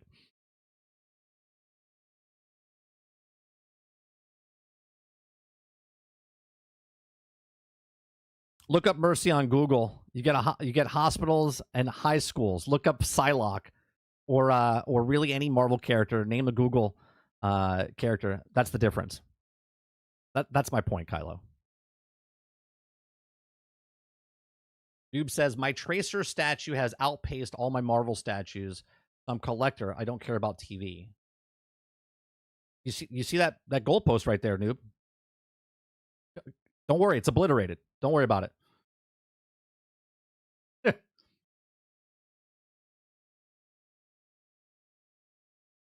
This is my most prized possession. Because I have this. This is my favorite statue. It doesn't fucking matter. If you like the statue, cool. But you liking a statue doesn't say that it's more popular than the other IP.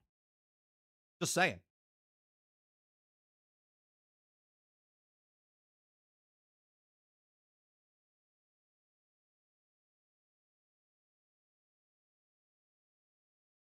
Robert Jones says, just wait, Marvel's Rule 34 is about to be revigorated. A dead game, I can't search for match. No servers. Who said dead game? Who said dead game?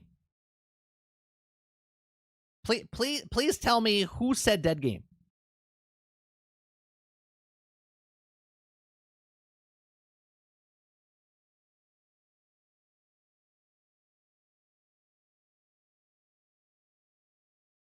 Oh, wait.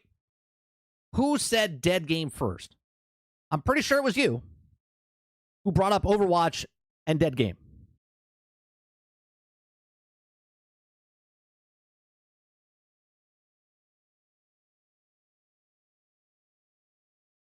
Why is the goalpost destroyed? Because it doesn't exist anymore right now, Sarge. We've moved the goalpost so much, it got torn to shreds.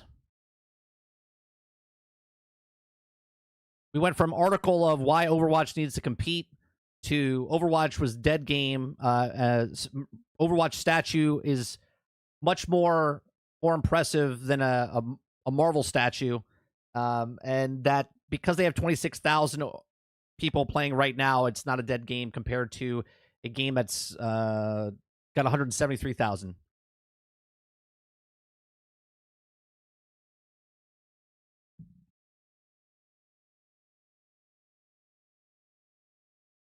Robert Jones says, yeah, but now we'll get more X-Men. Yeah, well, that's the stage because Disney is moving towards the X-Men era, right?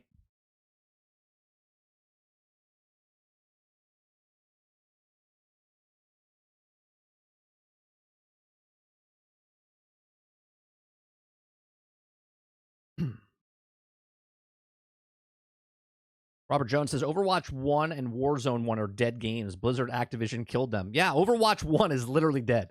They got rid of it to move to Overwatch 2.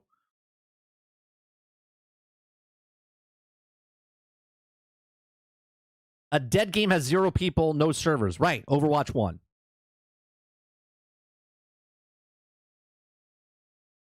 Yeah, Overwatch 1 is a dead game. You cannot play Overwatch 1. Again, you're not answering the question, noob. Who said dead game?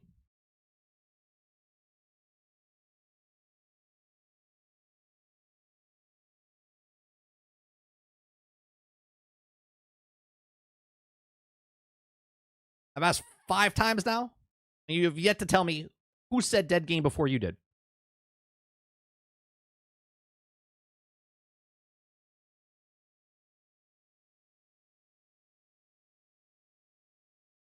Warbird says, if you could have any X-Men as the next character in the game, which one would you choose? My choice would be Nightcrawler. Any X-Men.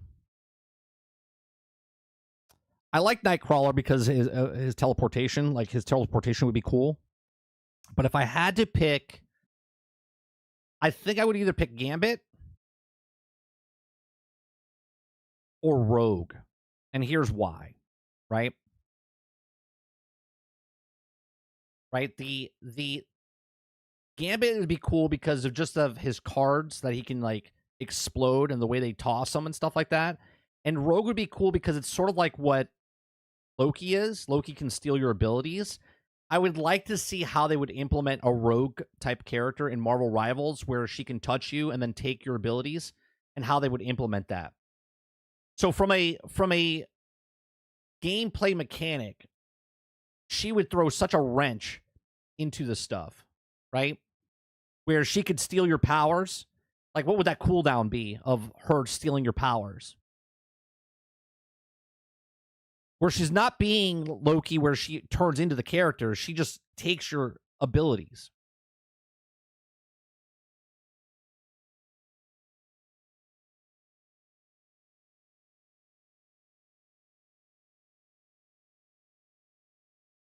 That's facts. You can call it a goalpost. When did I say it was more popular? When did you say what was more popular? You literally said your statue is more popular than Marvel. You said Mercy is more popular than Marvel. Right? You're the one that brought all this stuff up, noob. Right? You're the one that brought up. I said that Marvel is a more popular IP than Overwatch. More people care about Marvel than they do about Overwatch characters. You brought up a statue and said my statue of 34, 54 out of 500 is worth more than my Marvel one. And I'm like, what does that have to do with? I don't understand.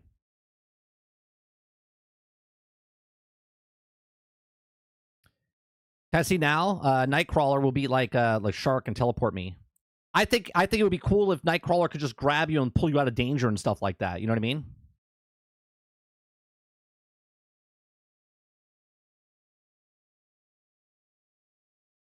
No, but I'm not even just saying ultimate, right? He takes your ultimate. I'm saying she could take your power. Like, she can take someone's power and start using it. Like, that's her ability, right? So her ability is, so this is the way I would see it, Water. So on the battlefield, let's say Magneto, right? She takes Magneto's ability. Now she takes one of his abilities, just normal ability. Okay? So then she can use his normal shield thing, or if she steals Invisible Woman's ability, now she can heal. You know what I'm saying? Like, she can actually do different things. Just the normal abilities. That would be pretty wicked. And obviously she could steal her ultimate ability, or other people's ultimate ability. But just taking their normal ability. That would be interesting. She couldn't do anything to Punisher, right? Because Punisher's just good with guns. But it's not like she's stealing his ability and all of a sudden she's got a gun in her hand.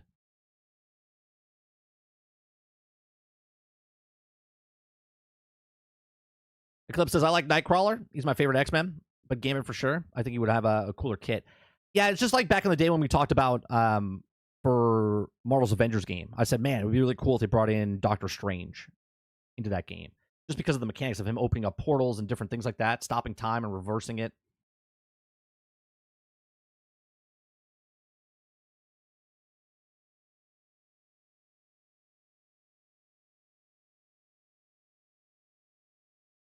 Hold on, I think I can look up your history here, right? Let me see. Let me see. Let's see. Oh wow, it goes all the way back in the history.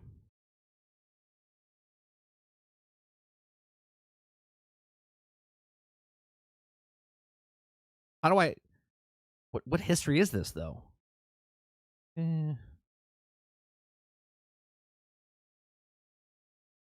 That's crazy. I can go back and look at people's history, but it doesn't show, like, it goes way back.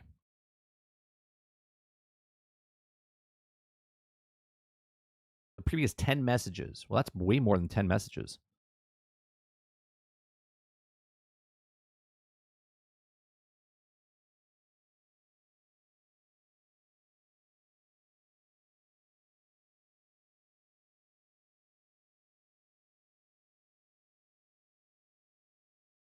When's the next Rival stream? As far as what, the developers? I think this week they'll probably do it on like Wednesday, Thursday to show you like the new characters, because they come out on Friday. That's usually what they've been doing.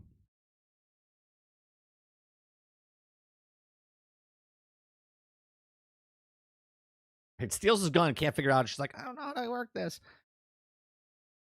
I think it'd be cool though, because like Loki steals your ultimate ability, Rogue would steal your normal's abilities. So she constantly goes up to people, flies up, grabs them, touches them, drains them, they get stunned, and then she steals an ability.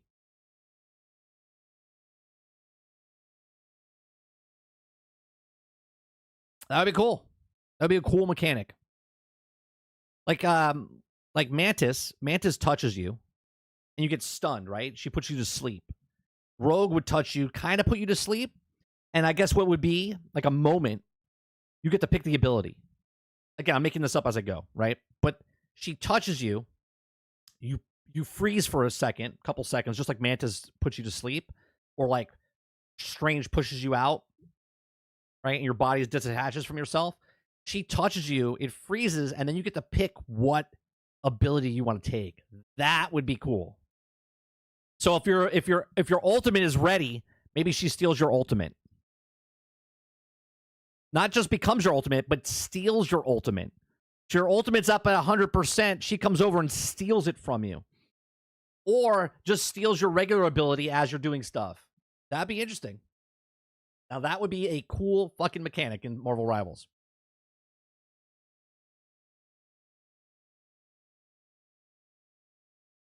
All right. Next story is YouTube CEO says it's a new television with 1 billion TV views daily. And apparently people watch shorts on their TVs now. Okay. Daily 1 billion TV viewers on YouTube. This is crazy. So I actually looked up my metric, and a lot of you don't watch me on television, but more people are watching me on television, which is, I'm sorry. I'm sorry you have to see this face on a bigger screen. Okay. If you guys like what I do here, we do this Monday through Thursday. We talk about game stories, news stories, entertainment stories. If you like it, hit that like button, hit that subscribe button. If you'd like to go above and beyond that, become a member as little as $5. Okay. So YouTube CEO says that it's a new television with 1 billion TV viewers daily, and apparently people watch shorts on their TV now.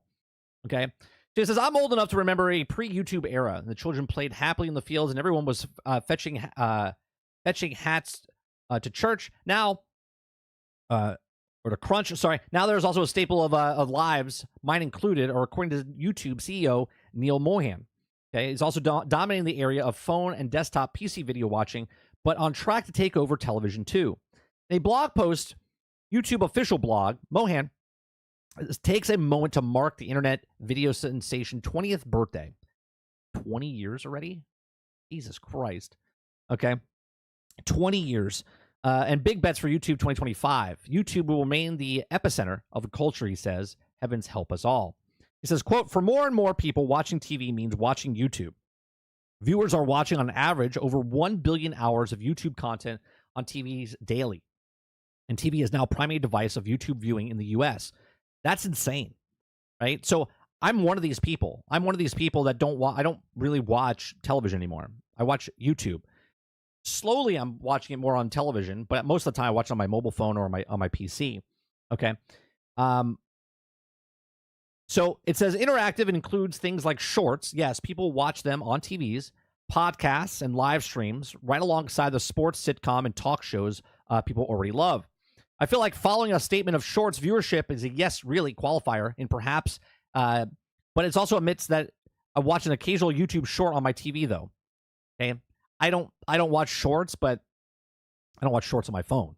Okay? In other news, YouTube TV apparently has more than 8 million subscribers, and YouTube Premium has over 100 million happy pays, giving YouTube's increasingly aggressive, incredible lucrative policy of filling my watching hours with ads. I've considered paying for one myself on occasion.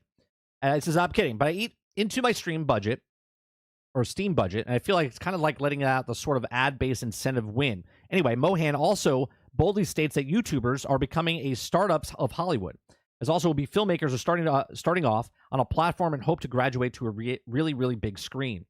It says, quote, creators are bringing a startup mindset to Hollywood, leaning into the models of production, building studios to elevate their production quality, and exploring into new creative avenues. Here's the thing, though. I think for some people, this could be a really good, like, I don't think I'll ever build a studio, okay? I might buy a shelf or something to put behind me. But to go out and buy, like, this massive amount and make an actual studio, I don't see that happening, okay? I don't see that happening. I don't need big studio lights. I don't need a big whole area. Now, would my dream be like if I could interview people in a podcast type of room and have like a Joe Rogan type of room? Sure, that would be cool. But as far as there's no need to be like the next Hollywood, right? Look at how many companies are going out of business, at least in the YouTube space, where CNN and Fox are struggling.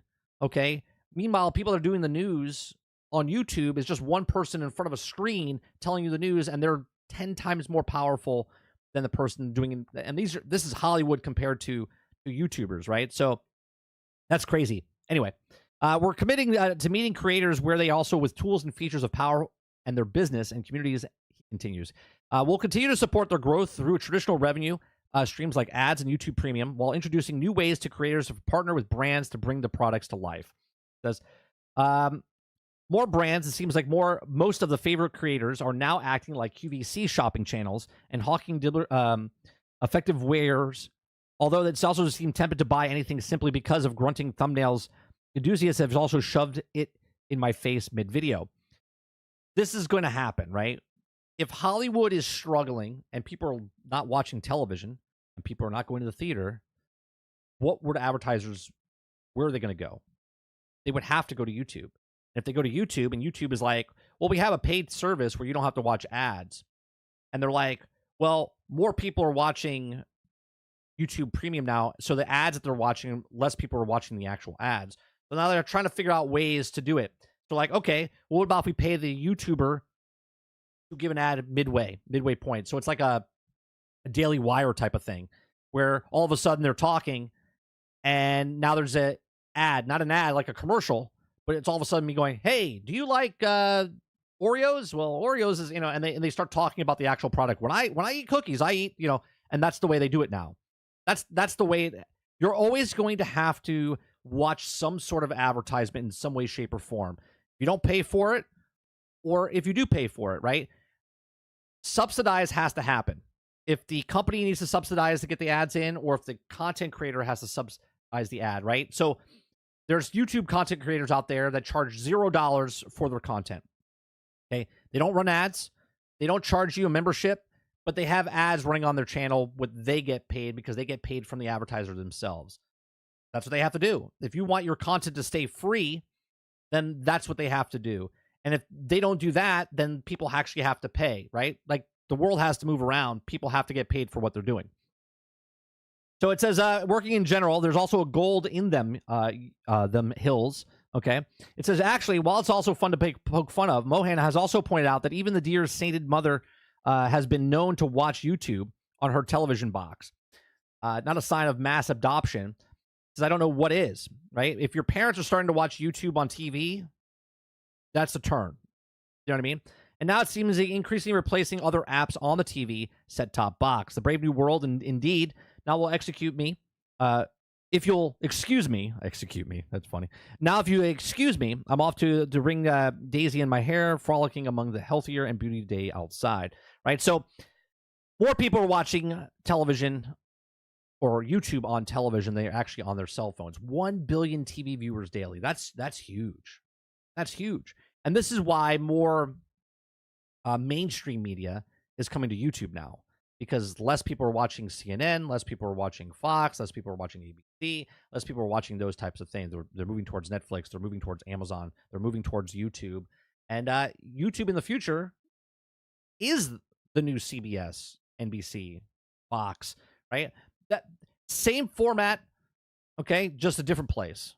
And that's exactly it. And this is why I do what I do on YouTube, right? I hate making that I have to make different channels across the board, right? I use my channel as a network, right? Like 30NSG is a network. And on Thursdays, you watch the podcast. And on Monday through Thursday mornings, you watch the Daily Grind. And Monday and Tuesday evening, you watch the gameplay, right? I don't want to make 15 channels. I hate that. And I think if they, in my opinion, YouTube should do this.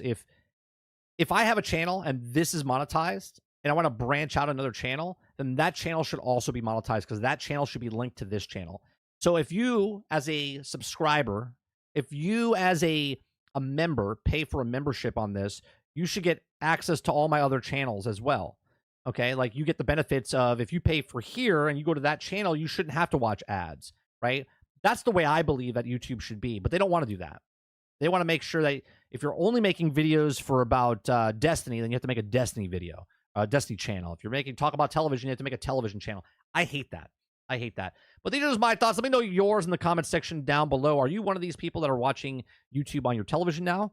Do you find yourself watching more of YouTube on your television? Let me know in the comment section down below. Let me know in the live chat, what do you think about the future of YouTube? Is it going to be the next big conglomerate that we know of on the mainstream television networks. Hit that like button, hit that subscribe button if you'd like to go above and beyond that. Become a member as little as $5. Thanks for watching. I'll see you guys on the next one.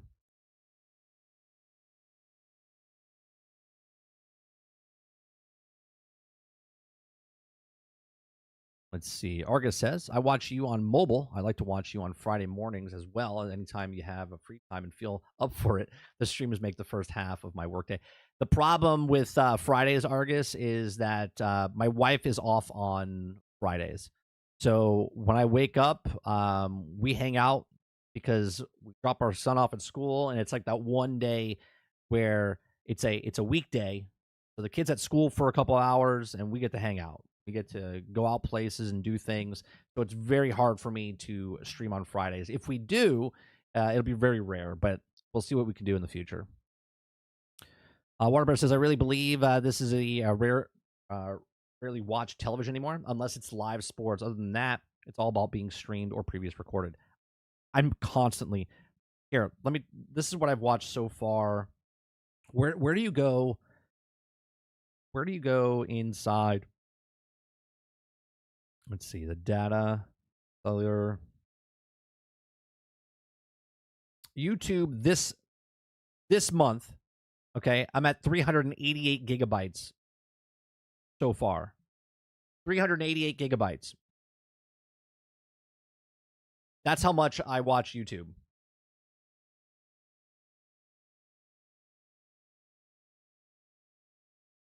Sarge says, I haven't watched TV in 4 years. The only time I watch TV is if I go out to a restaurant and they have television on. That's it. Robert Jones says, how much of this is people casting to TVs from their phones? No, that's not what the stat's about. This is about people having the app on the television and watching it. It's not streaming their phone, because you're still watching it on your phone and it projects it on the TV. This is people, 1 billion TV viewers daily is just watching on the TV through the app. Dolphin says, hit that like button so 30 can get those views, people. Sarge says, isn't this time for the music break? Pick a good one. $2. Sarge wants a $2 music break. Pick a good one. First of all, thank you very much for the $2 super chat. Appreciate that. Pick a good one. Let's go with...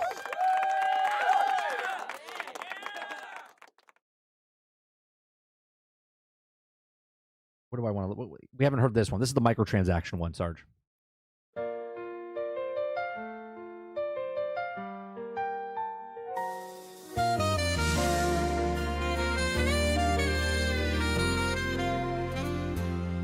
It started simple, just a laugh or two.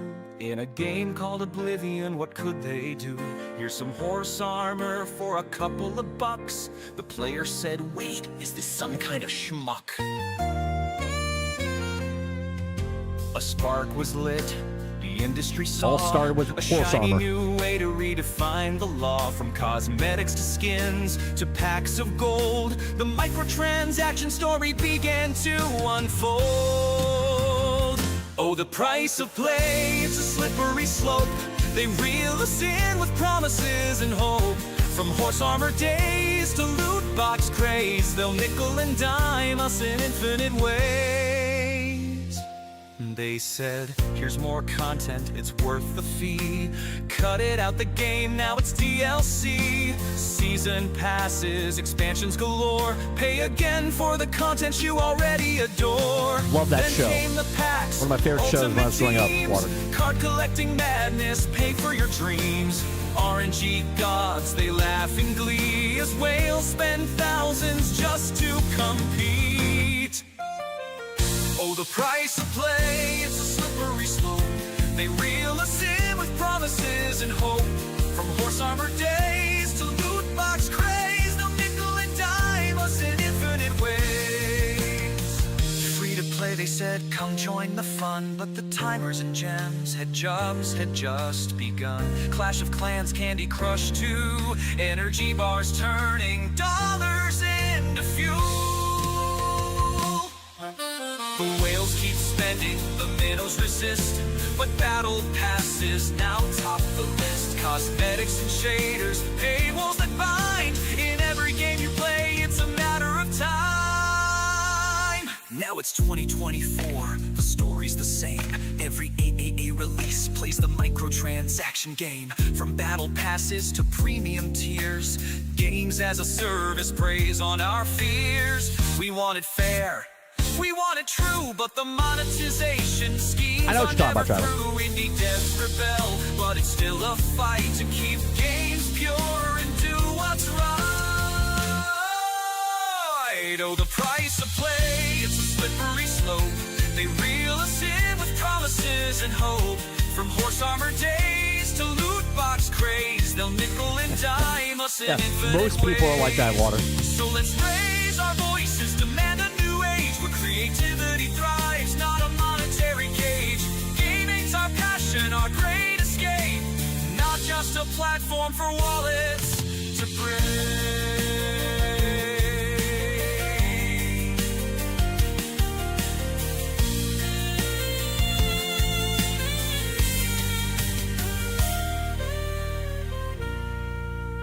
There goes Sarge.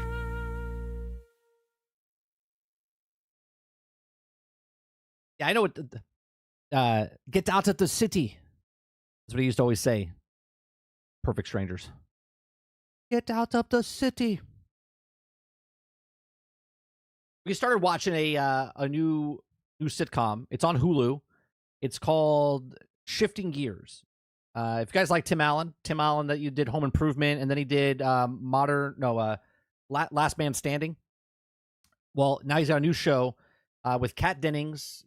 William Scott is in it, or Scott? Yeah, William Scott. I think that's the guy's name. And then Tim Allen. It's a cheesy sitcom. It's pretty fun. It's on Hulu. We just started watching that this weekend. I think there's like 5 or 6 episodes.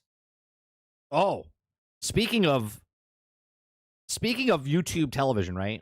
And people watching, can you imagine or can you believe that it's been 7 years since Cobra Kai first aired on YouTube? Okay, which is crazy. Okay, I just binge watched the last season of Cobra Kai. No spoilers for anybody. But let me tell you, Cobra Kai, if you guys haven't seen Cobra Kai in any way, shape, or form, and you hate that other companies don't know how to take old IPs and do them right, holy Christ, man. Cobra Kai is one of the best shows out there. If you guys have never seen it, it's on Netflix. You can watch all the shows. It's done such a good job. It's a soap opera, right? But it's follows Johnny, okay, the guy who got his ass kicked in the original Karate Kid. And what they do in this show, not only does it make a coherent, good writing, keep it true faith to the lore of what Karate Kid is, okay, but it connects all the way back to the original movie in 1984, okay? And I just watched the final season of it, and let me tell you, it is perfect. Perfect, okay? You know how TV... Remember when we were talking about with Paul Chatto a couple months ago? He was talking about how sitcoms, when they end, they don't know how to end the show because they never know when the end is. So they just keep going on. So like season 6 and 7. And then by the time they do figure out and they're like, this is the end, it's never a good ending. It never wraps it up correctly. There's always something it feels left out or something. Cobra Kai season 6 wraps it up in a nice freaking bow and closes out the story and yet keeps you wanting more, even though they're done. Fantastic. Every beat, everything they've done, the through lines, the main characters, everything gets wrapped up in a nice bow. One of the best endings of a television series I've ever seen.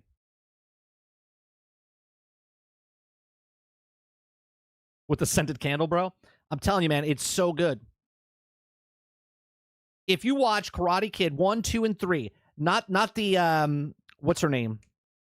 Not the Next Generation Karate Kid, and not the Jaden Smith Karate Kid, okay?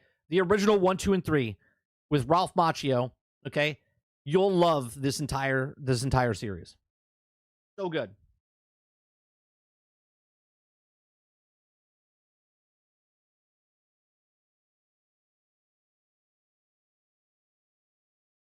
Dolphin says, I like Kat Dennings for her intelligence. Yeah, I'm sure. She always has this like sarcastic. She's not a very good actress in the show, Dolphin, for shifting gears, but I like her. She's got this sarcastic humor to her, and she works well with Tim Allen. It's a cheesy show. It's a definitely 90s, early 2000s sitcom feel, is what it is.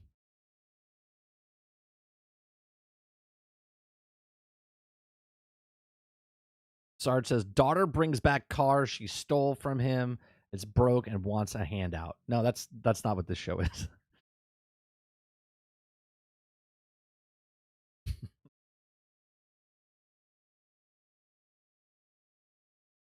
I think the movie's going to be really good, Stealth.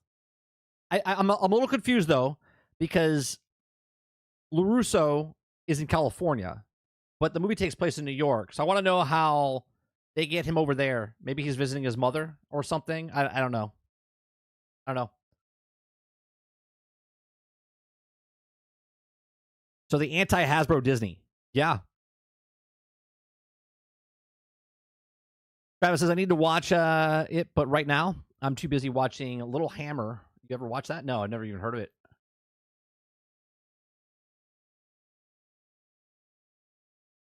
Just like his last show, The Last Man. Yeah, so this one takes place, shifting gears. Tim Allen plays a character that he's a new widow, right? So his wife dies, and his daughter with her kids moved back into the house because she got her problems.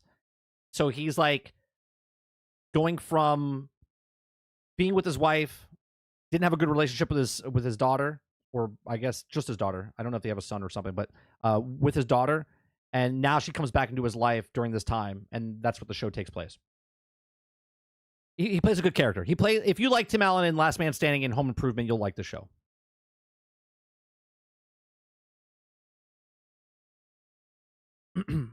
Oh, you're talking about brings back a car he stole from him and broke. Oh, you're talking about that show, Sarge. That's what you're talking about. I thought you were talking about the Karate Kid, the Cobra Kai stuff. Yeah, she brings back a car that she took from him. Yeah.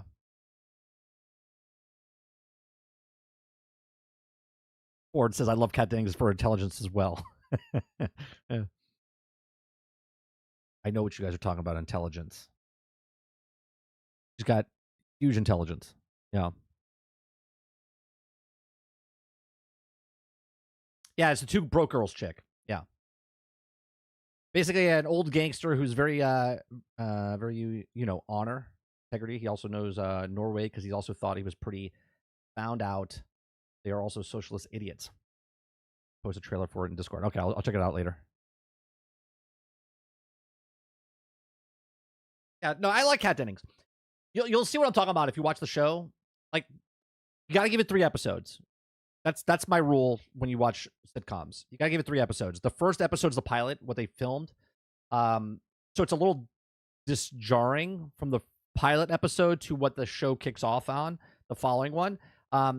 It's like really cheesy acting on Kat's part.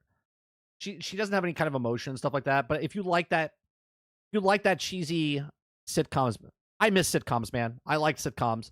If you like that type of stuff, though, you'll like the show. It's called Shifting Gears.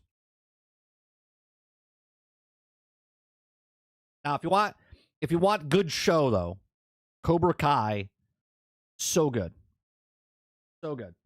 The last season is just insanity. Like, you think you know what's going to happen, but then it doesn't happen, and then it does happen, and then when it doesn't happen, it's like so much is going on.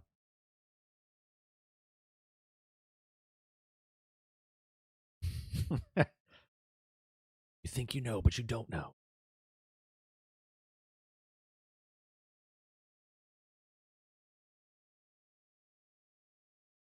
Yeah, to answer your question, Jones, of before, yeah, it's not streaming from your phone to the television because that would still count as your phone because it's playing off your phone and then streaming to your television. 100% just for people watching YouTube on the television.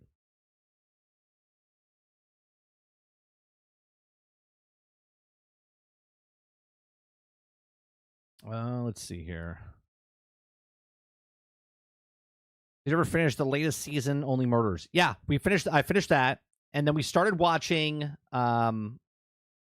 We don't get to watch a lot of television. When we do, we binge watch. and then we'll go like weeks without watching anything. We watched the start of the second season of, what's it called? Night Agent? I think it's called Night Agent. We just started watching the first episode of Night Agent. So we finished watching Murders in the Building. We started watching Shifting Gears. We caught up to Shifting Gears, and then we watched The Night Agent.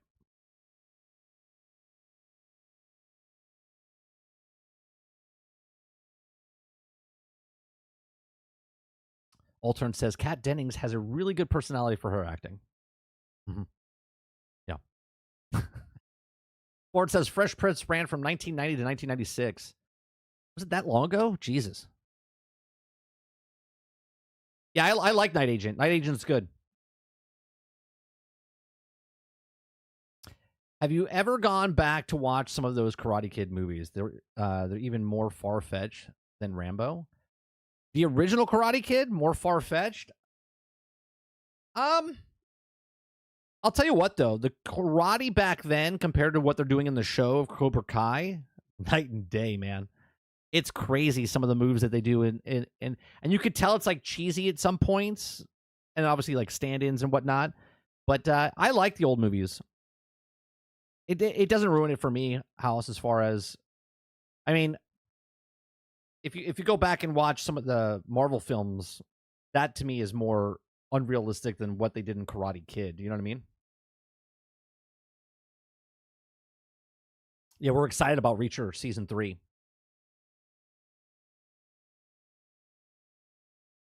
The Trauma Code is fire. I'll have to check that out. Put that on the must-watch list then down the road, Mo. I'm excited about Reacher 3. Do you know if they're releasing it week by week, Travis, or are they releasing the whole season? If they're doing week by week, then I'll just wait like a month or two before I watch it. Which will probably happen anyway.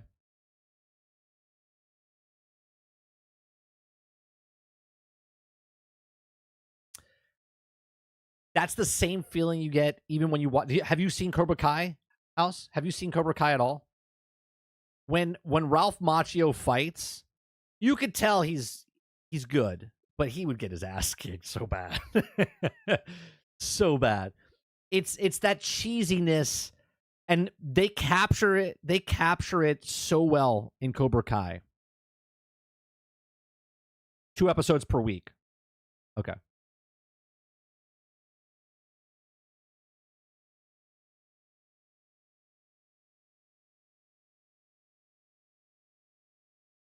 Yeah, the way they do it.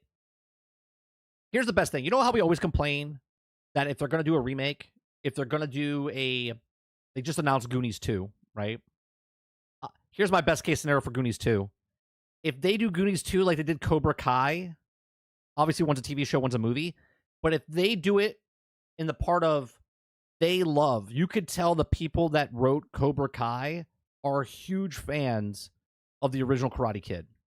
So much, okay?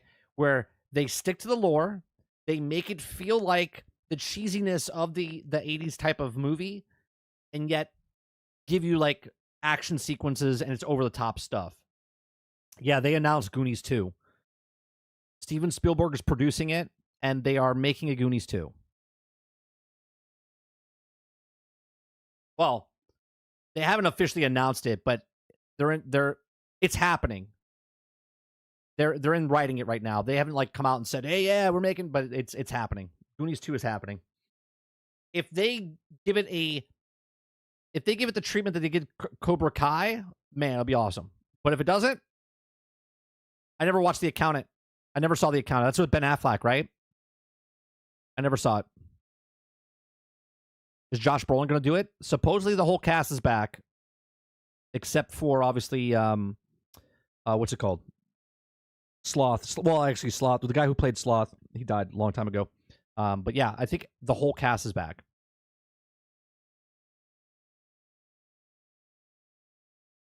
No, supposedly it's the original cast. Supposedly, Stealth, it's the original cast, but they're bringing it's their kids. Okay? It's their kids. And they're going on an adventure or whatever.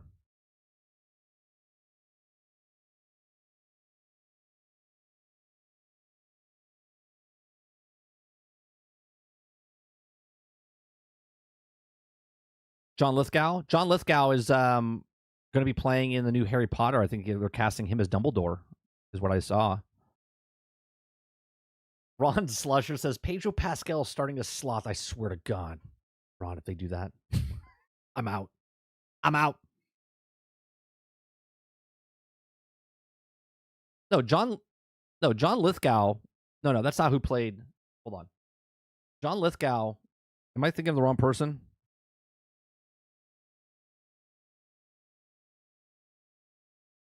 No, John Lithgow is 79 years old, and he's playing Dumbledore. That's the latest by deadline 4 days ago. Casting John Lithgow as Dumbledore.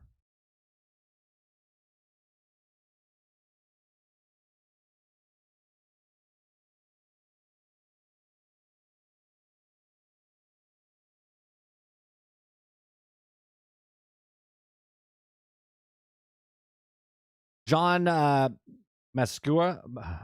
I can't pronounce his last name. This is the guy. You'll know him if from old movies and stuff. This is the guy who played Sloth. He died in 1989. So like 5 years after the Goonies. I did not finish the Skeleton Crew. We're 3 episodes in. We haven't gone back. John Lithgow's an amazing actor. I love John Lithgow. He's been in so many different things. We recently, about 6 months ago, we watched Harry and the Hendersons. I liked him in Harry and the Hendersons. That's a fun movie. I remember seeing that in theaters back in the day. But he's good as a bad guy. Like Lithgow, he's good as a bad guy. He's good as a good guy. He's good as he's just a good actor all around.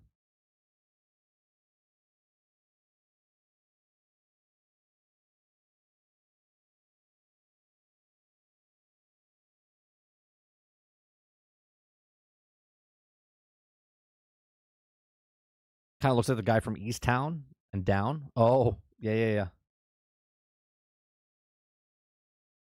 You barely made it to the 3rd episode? Yeah, we haven't gone back.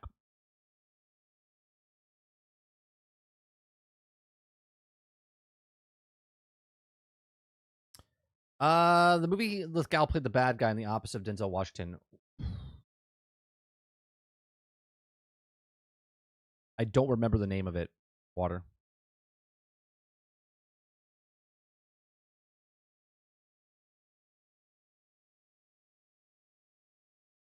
Robert Jones says, I watched Goonies as an adult, and that shit's a fever dream. I love that movie. I know it's a bad movie, Jones. A lot of people will be like, this is bullshit, but I love that movie. Dog says, did you play Avowed? No, I have not. We're going to play it tomorrow. I didn't pay early. Fucking early. I'll wait for the game to come out tomorrow, and we'll play it.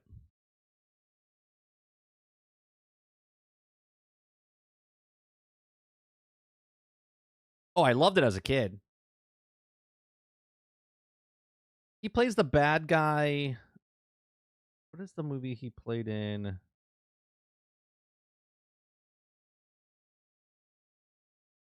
Wasn't he the bad guy in Cliffhanger?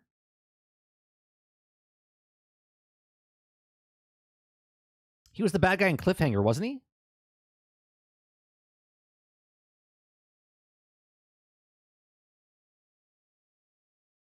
Papa says, Elden Ring Night Rain will not have crossplay support. Oh, that sucks. I was playing this great shooter. He had magic powers and aliens and gunplay. It was so good. Oh, wait. It just spent 2,000 silver. Became a stormtrooper in Destiny 2. Yeah. You blew it!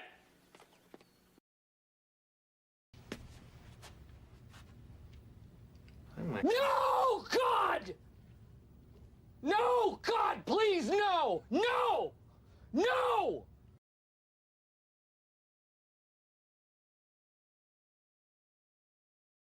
He's played plenty of bad guys. I refused to pay for it earlier. I stayed strong. Yeah, I'm not paying early to play the game.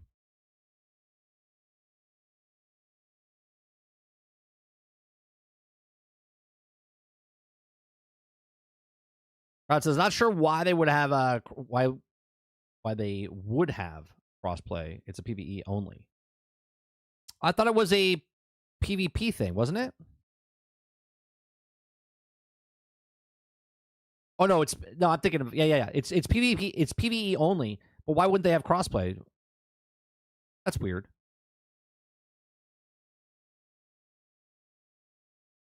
It's a roguelike. Yeah, but why wouldn't they have crossplay? That's weird. That seems like a dumb move. I have a question. Is it not crossplay at the start, or is it never going to have crossplay? Do you know that?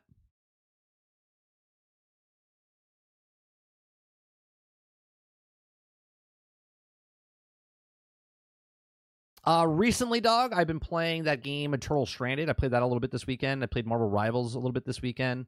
I've been playing a little bit more of that Orcs game.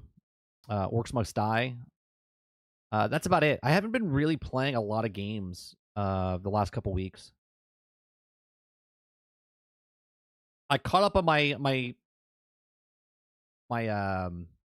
what's it called? Marvel Rivals, the dailies. I missed like 3 days.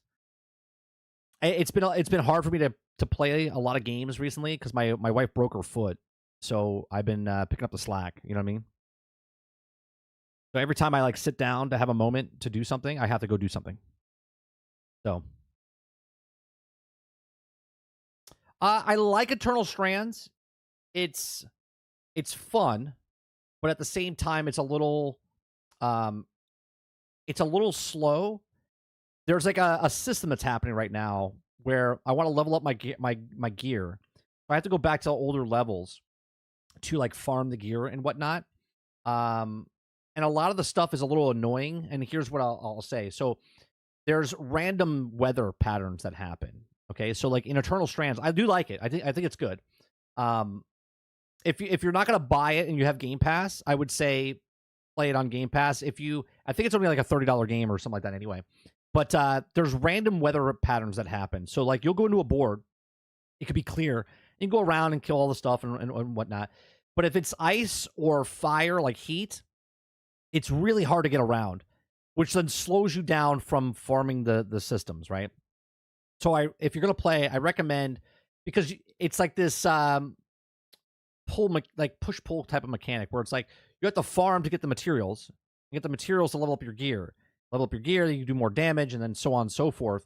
But they slow you down with this weather and stuff. So if you don't have the right gear on, you're going to get damaged more for the cold. And because you get more for cold, then it takes you longer to get the resources. So it's like, go back, make sure it's clear before you go back. So if it's like nighttime ice, go back until it's daytime clear, right? And you can find only certain materials at night. You can find only certain materials during the day. The bosses like that roam around the boards are random as well. So you're like fighting different characters. Then you have to have a stopping point to like level up your smithing, because you can level up to like level 3, but then you have to progress the story. So there's like these stopping points that happen. And I don't like that right now. But at the same time, once you do hit it, you get to make these like badass weapons, or you find these plans that you're doing. So it's a very fun game, but at times it's like very slow, very, very dialogue heavy.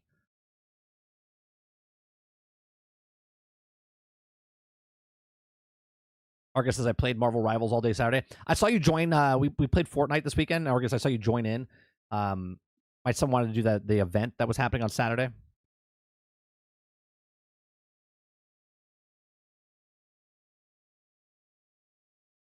I get on late. You're sleeping, dog, when I get on. I get on at like 11:30 my time, which is like 5 a.m., 6 a.m. for you.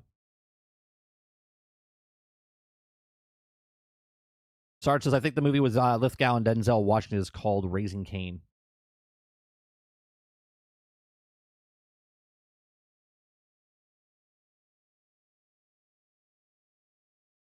Ooh, but that guy says, been there, done that. My wife broke her ankle several years ago. Yeah, my wife broke her ankle when we first were like together, like years and years ago, like 20 years ago, and now she broke her same ankle basically. And this one's worse though. Yeah, so she'll be out of commission for like another 5 weeks, 5 to 6 weeks.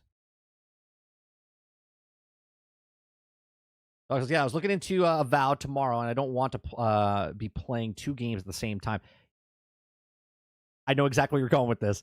I said the exact same thing. I said on GXG. I was like, I don't know if I want to play Eternal Strands and then play Avowed and then put Eternal Strands on the back burner, or play Eternal Strands and put Avowed on the back burner. What I think I'm going to do is I'm going to play Avowed tomorrow night. If I like it, then I'm going to put Eternal Strands on the back burner and then beat Avowed if I like it. If I don't, then Avowed will go on the back burner, and then I'll finish Eternal Strands. Yeah, it makes sense, though. I'm sorry, but Dark Souls games have the worst damn network. I really hope that they fix it and play on the network test. I don't know how many times I lag in battle.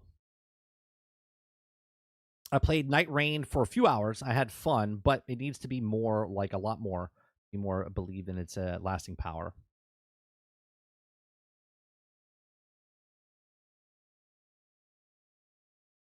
On the weekends, I'm up late, and you guys invite me whenever.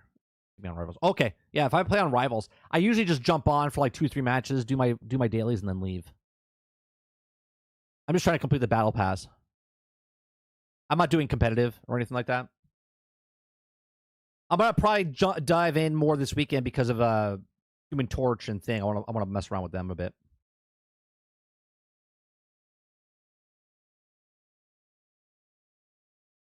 Also, I've been trying to spice up my games. I've been playing FIFA and Marvel the last few months, only becoming a little grind. I feel you. I feel you. That's why I don't ever want to do that, right? I don't ever want to do that. That's why I like playing single player games and like play them and then you beat them and then you kind of put it down and you can like move on. I'm getting a little bit bored with Marvel Rivals. That's why I'm glad that 6 weeks. I knew that would happen anyway. 6 weeks with Torch and Thing, and then I'll play them a little bit and then so on. And then I'll dive off. But I'm not going to put in as many hours as I did before. I like the game, but I get tired of playing the same thing over and over. Destiny killed me with that.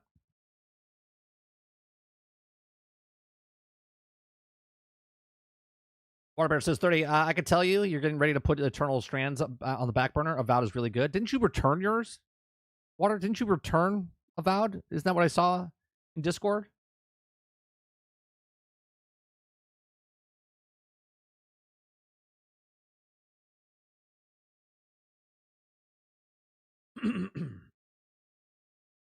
Oh, you don't play comp, Argus? I thought you did. Travis says Avowed 0 out of 10. And until you get it, and then you'll play it. Right, Travis?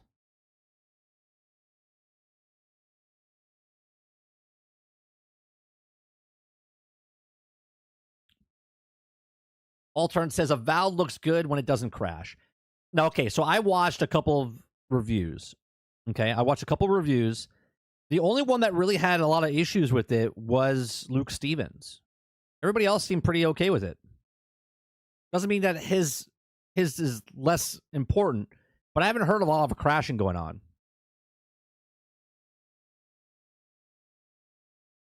This is why I stopped Marvel Rivals. Every match feels like the same match.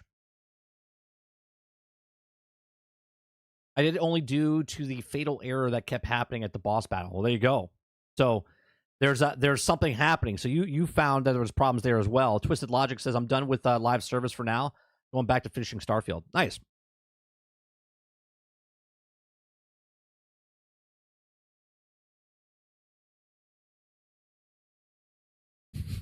It's got to be good, because then Travis says it's bad. Yeah, whatever Travis says, it's the opposite. Yeah, that's usually rule of thumb.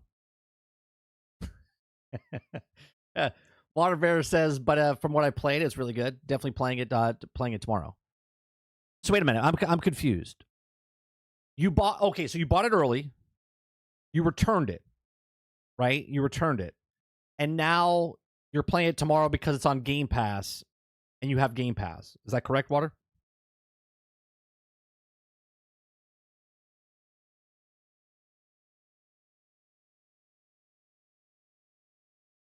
Alter says, I've seen enough on reviews to say I'll wait for a discount. And that's why I'm playing on Game Pass, Altern, right? Because if it is bad, then I just stop playing and wait for it. Because I'll be owning Game Pass regardless. August says, nope, no comp for me. I may do it from time to time in the future, but it will never be my main use. Yeah, that's the one thing I don't like. I don't want to get sweaty. I don't need someone to yell at me because I want to play a character and they don't want me to play that character. I'm good. I'll just play casual, quick play against the AI, get my shit done, move on.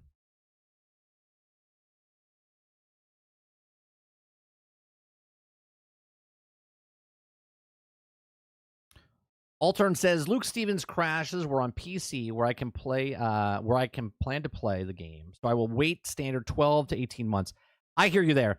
But he did say in his review that he didn't have any of the patches. And one of the patches didn't fix the problem, but day one patch. And you know where I stand on this, Altern. If the game comes out 5 days early, then it needs to have all the fucking patches it would have on day one. Right? Don't release the game if it's broke or buggy. Fix your game.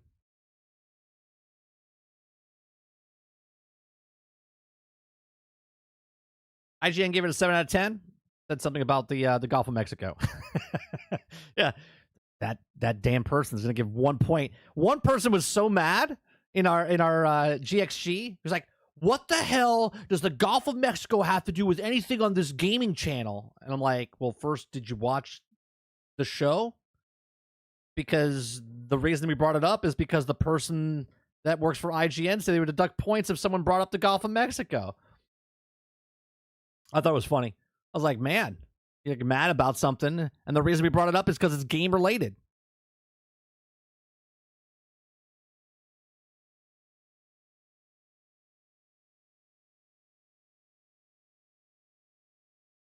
Okay, so you got it for just for $23 and then got it back. Gotcha.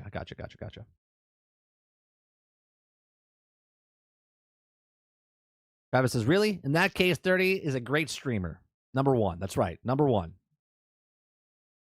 Number one to you too, Travis. You as well. Let's see. Yeah, well, what's it called? New Vegas was glitchy as fuck. But it was great. It was great back in the day.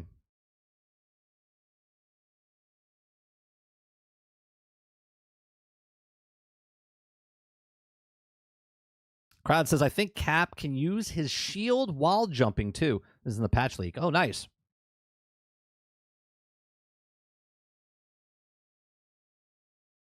Yeah, I'm trying to beat Indiana Jones so I can play tomorrow. I might have to play on simultaneously. Indiana Jones, great game. Did you see? Indiana Jones won 3 DICE awards. Indiana Jones won 3 DICE awards. It won for Best Action Adventure Game. Did you guys see that? Here, let me bring it up.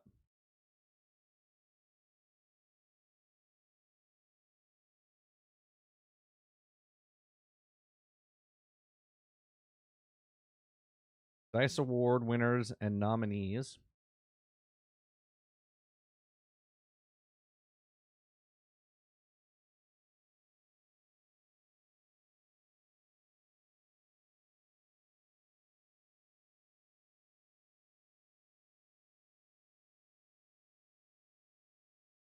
That's 2024. I need to go to 20.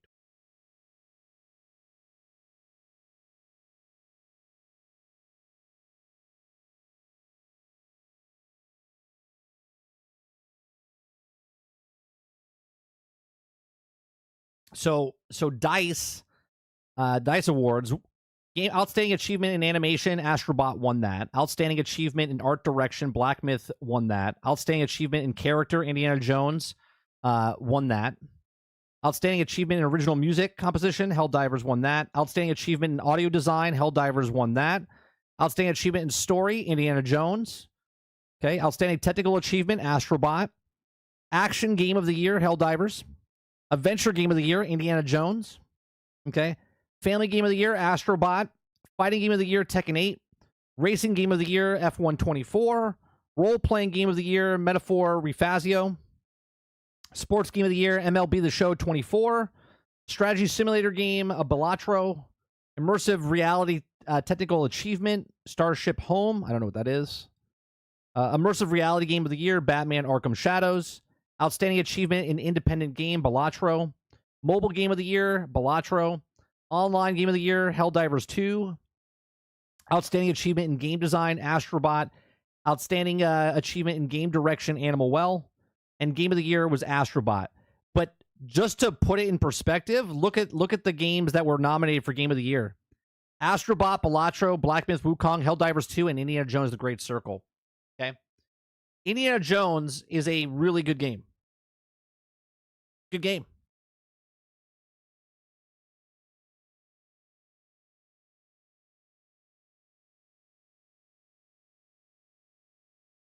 Let me see what you guys are saying here.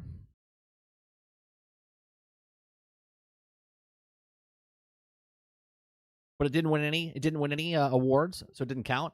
Well, the DICE Awards are much more respected in the game industry than the televised version of Heelys.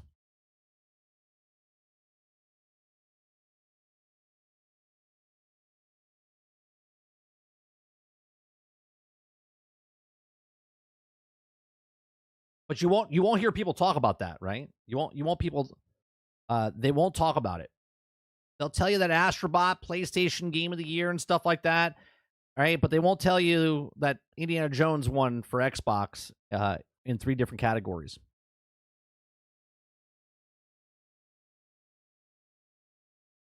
Golden Joystick is 1. The DICE Awards is 1. BAFTA. No, actually, it's BAFTA. It's BAFTA and DICE. I don't think BAFTA. Did BAFTA happen already?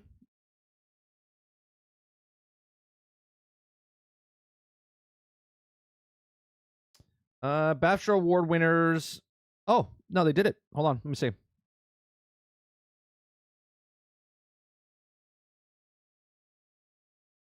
Oh, but this is not for... No, that's for movies. That's movie... Let me see if they... Yeah, BAFTA happened in December.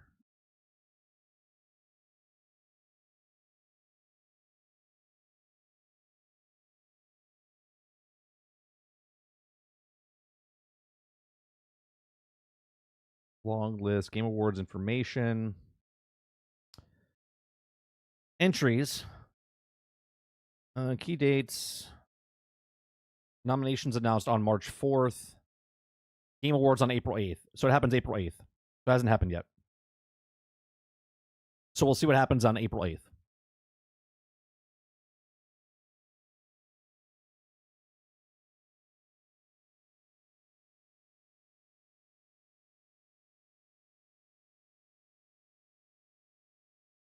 $58 awards are going to be given out. I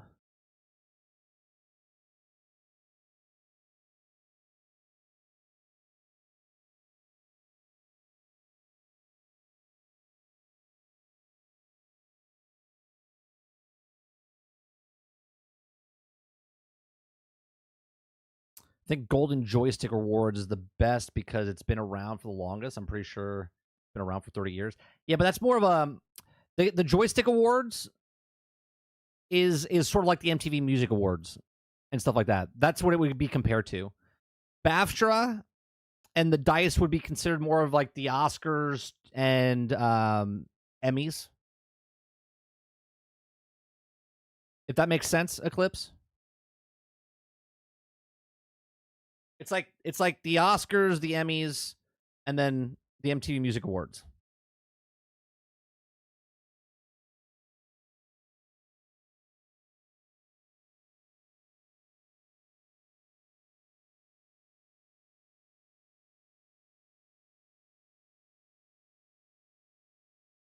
Arga says Astrobot was a great game. In fact, one of my favorite style of games growing up. I'm an Xbox guy, but it's also a platformer. Astrobot is Astrobot in 2 days. I have to say, Astrobot is great, but not the game of the year, realistically. I mean, it seems like a good game. I mean, I can't say what would win. I think anyone that got nominated for Game of the Year should be. That's what you should look at as a gamer. As a gamer, you shouldn't look at who wins or loses. You should look at what games got nominated and then play those games, in my opinion.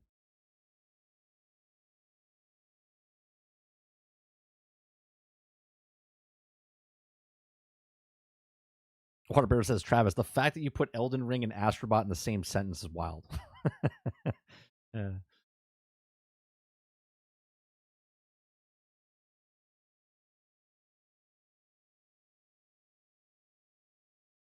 All right, let me see what's happening on Twitter real fast. Let's see what's happening.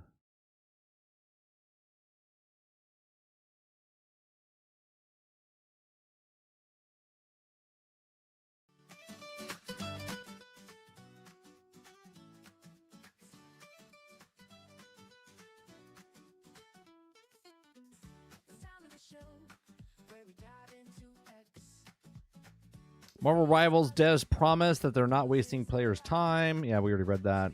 That's not new.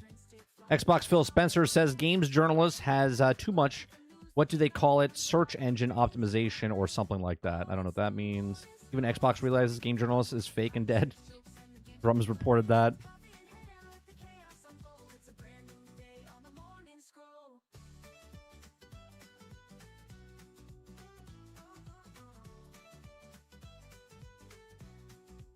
Horizon Zero Dawn Remaster is $30 right now at Best Buy. You guys are looking for a remaster version?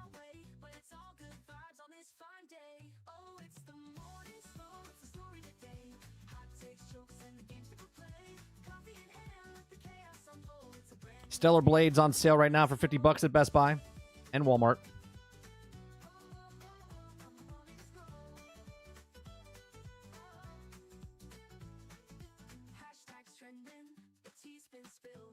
Ooh. Roadcraft demo launches on February 24th on Steam Next Fest. Play solo or co-op up to 4 players across 3 maps and get a taste of the adventure. Demo. I'm jumping into that. I don't know if I'll play it online, but on stream. But we're definitely going to be playing that. That's, what, Monday? 22nd, 23rd, 24th. That Monday? Sweet.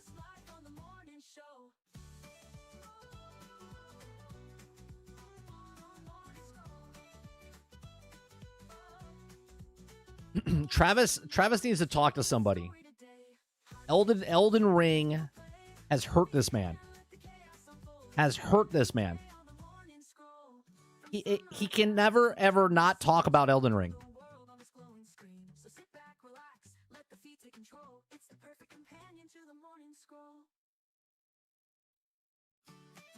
Goopa says, 30, did you see that the Backstreet Boys last night on SNL's 50th? Props to them for letting Brain do a solo verse with his condition that made him start to lose his voice. I didn't see that. I didn't even know SNL was the 50th anniversary. I don't ever watch. I don't watch television. And nothing popped up in my feed. I don't really watch that type of stuff.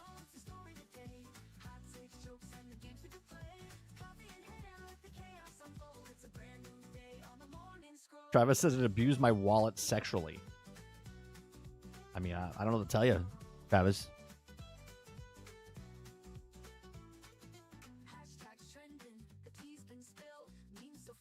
You've been hurt by FromSoft.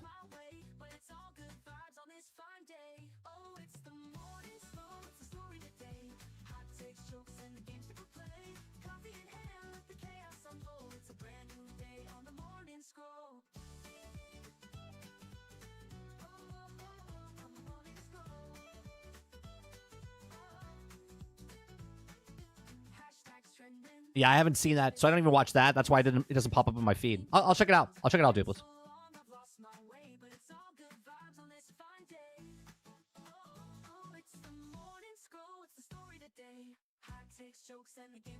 Travis says it was 30 hours. 30 hours too many. Well, you know what's crazy, Travis? You put in 400 hours, I think it was 350, 400 hours into Fallout, and you hated it, and you don't talk about that game as much as you talk about Elden Ring. like Elden Ring, like, really mind fucked you bad.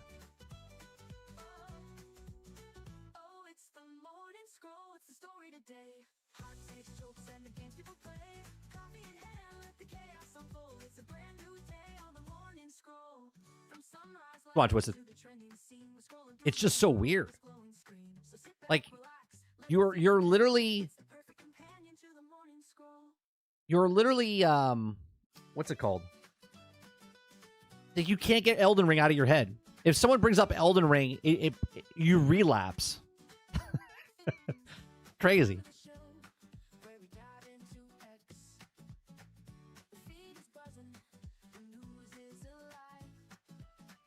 This is a cool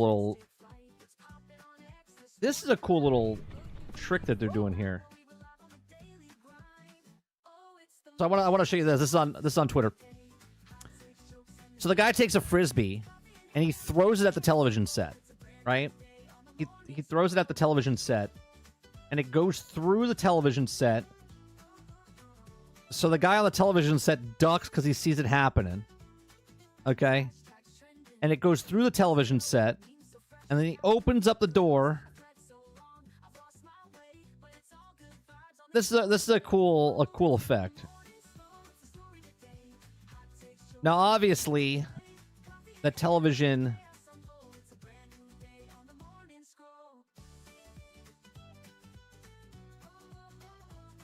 Yeah. The television's there, but it's green, so they probably threw something at it. Then chroma keyed it out.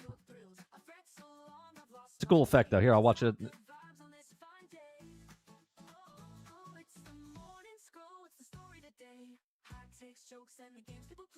That's a cool effect.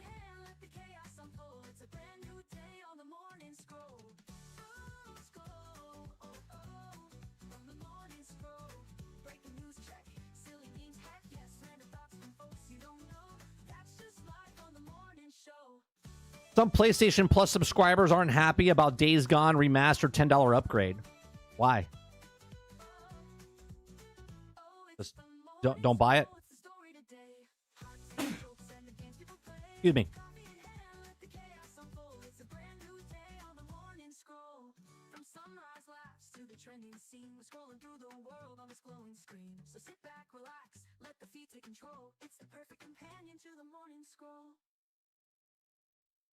Starfield witness a history of February 26th when Lone Star Freedom Mission sends the first data center to the moon.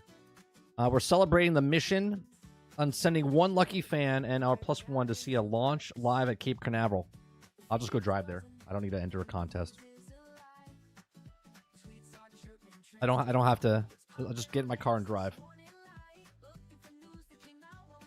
Starship Troopers Extermination, $34.99 on Amazon right now. On both PlayStation and Xbox. They still might not have fixed the game, so I would hold off on that.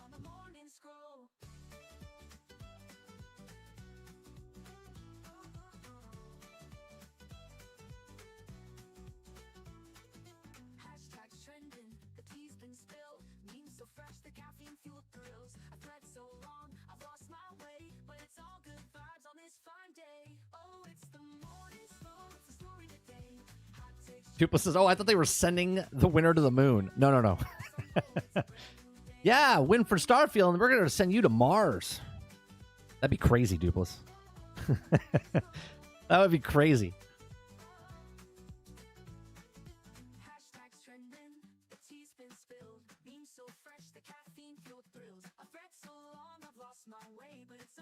Oh, that's what I wanted to look at.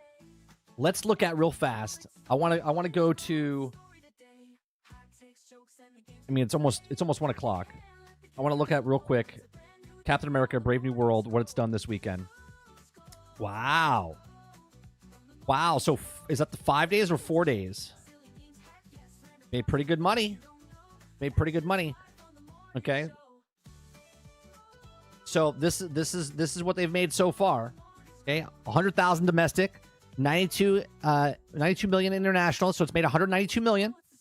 It's a good start. Now that's 4 days, 5 days. It's Thursday, Friday, Saturday, Sunday, and that's probably Monday. So that's 5 days, right? 4 days. So they got Friday's part of it, or Thursday's part of it. They don't add Thursday, but Thursday's part of it. So this number right here is part of Friday. Okay. Yeah, opening 88 million. Okay. So, oof, that is a big drop off there, though. You guys see what's happening there, right? So from Friday to Saturday, it dropped 31%. Okay. From Saturday to Sunday, it dropped another 6 million. And then from Sunday to Monday, it dropped. It's a holiday, right? People were off today. To 11 million. 11.5 million, which is that's a 30 million drop, 29 million drop from Friday to Monday. This movie, even though it's made right now, 192 million worldwide. This does not look very good because that means by next week, it's going to drop into half from this. So 11 million down to 5 million. Okay? Because usually the following week, it drops 60 to 70% from the week before. So this is going to be maybe even lower. And if it does that, then it will not make its money back. So right now, it seems like it's good, right? But let me bring up another one for you, which also started off just as good, which was this movie right here. Okay. Domestic opening for Ant-Man Quantumania, which also opened up on present day weekend. Okay. Domestic opening, it made 106 million domestically. Okay. Oh, I should have done this instead. Hold on. Let me open up another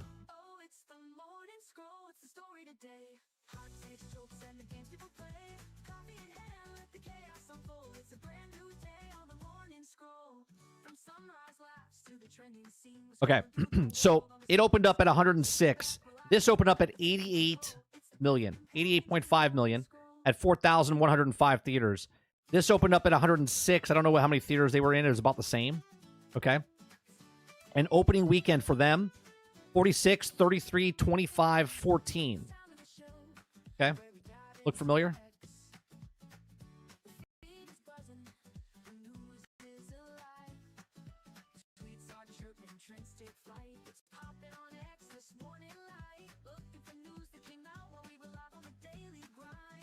What happened to my other? How did it go? Oh, here it is. Right, so these two movies, 2 years apart. 2 years apart. Best comparison. Both Marvel films. Okay. The first 4 days. Okay. 46 to 40. 33 to 27. 25 to 21. 14 to 11. So it's on pace to do exactly what this did. Now I want you to look at the difference. Okay, look at the difference between week 1 and week 2. So Quantumania, 46 million on opening day, and then it dropped down to 7 million the following day, or the following week.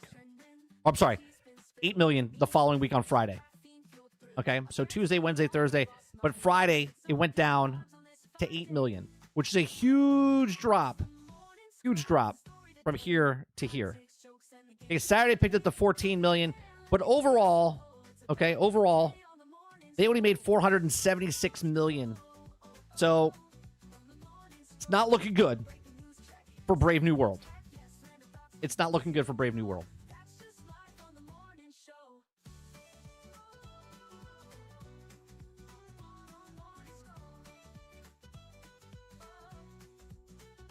It costs 100 million to make. How much do you think they'll make back? No.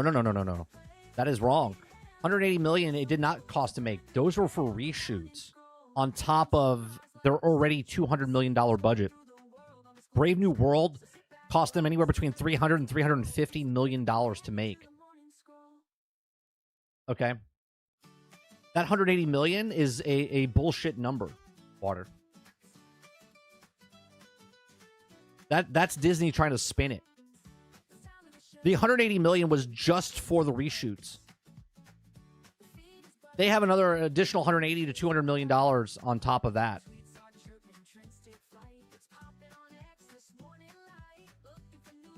So there you go. Ant-Man opened up in 4,345 theaters. This one opened up in 4,105 theaters.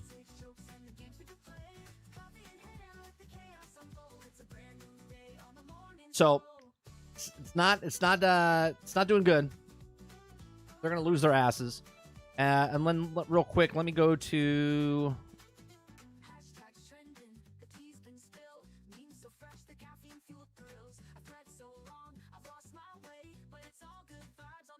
now.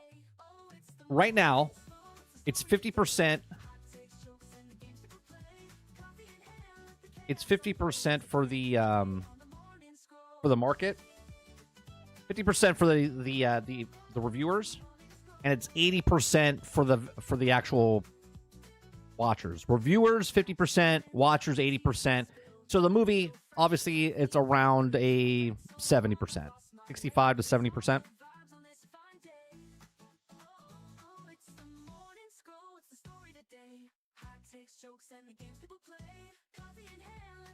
There you go. Did you watch it this weekend, Water? Because I thought you said you were going this weekend to watch it.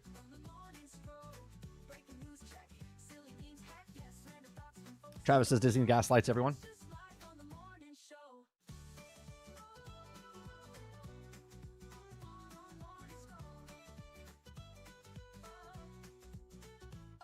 Well, I don't even know if it has part of to do with the multiverses anymore. With at least with this, well, I guess we'll see with Thunderbolts, and we'll see with Fantastic Four.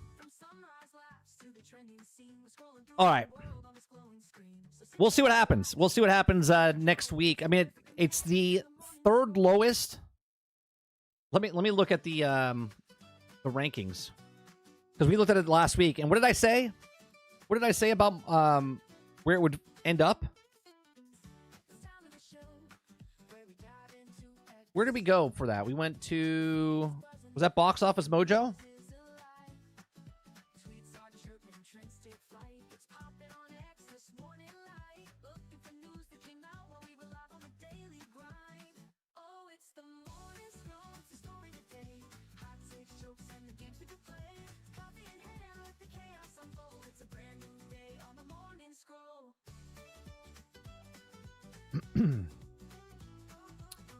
Where did we go for that? We looked up the overall, and I said it would rank above or below Marvel Rivals, the Marvels and Thor. I said it would be like the bottom 3, bottom 5. I'll have to look that up.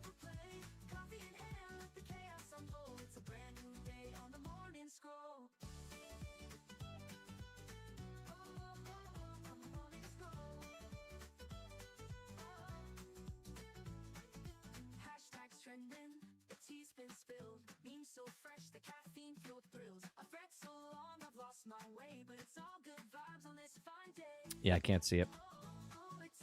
All right. Well, that's going to do it for me today. I do appreciate you guys coming out and hanging out with us as we do this Monday through Thursday. We just cover news stories, have conversations. If you like it, hit that like button, hit that subscribe button. If you'd like to go above and beyond that, become a member as little as $5. We'll be back tonight, 8 p.m. Eastern, for some more gameplay. Not sure what I'm playing tonight, but if you want to come out and hang out with us, we'll be over on 30 and Still Gaming, which is our gaming channel. You can find, I'll put a tweet out and stuff to see it. You guys have a great rest of your day, evening, or night, wherever you are in the world. I appreciate you very much, and I'll see you guys on the next one. Peace.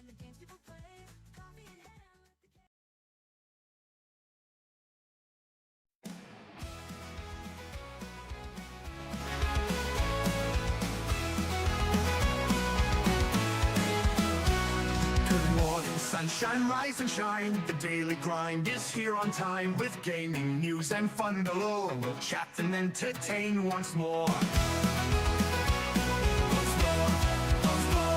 The coffee's hot, the mic is on. Jump in the chat, let's have some fun. From pixels small to stories grand, we bring the magic to your hand.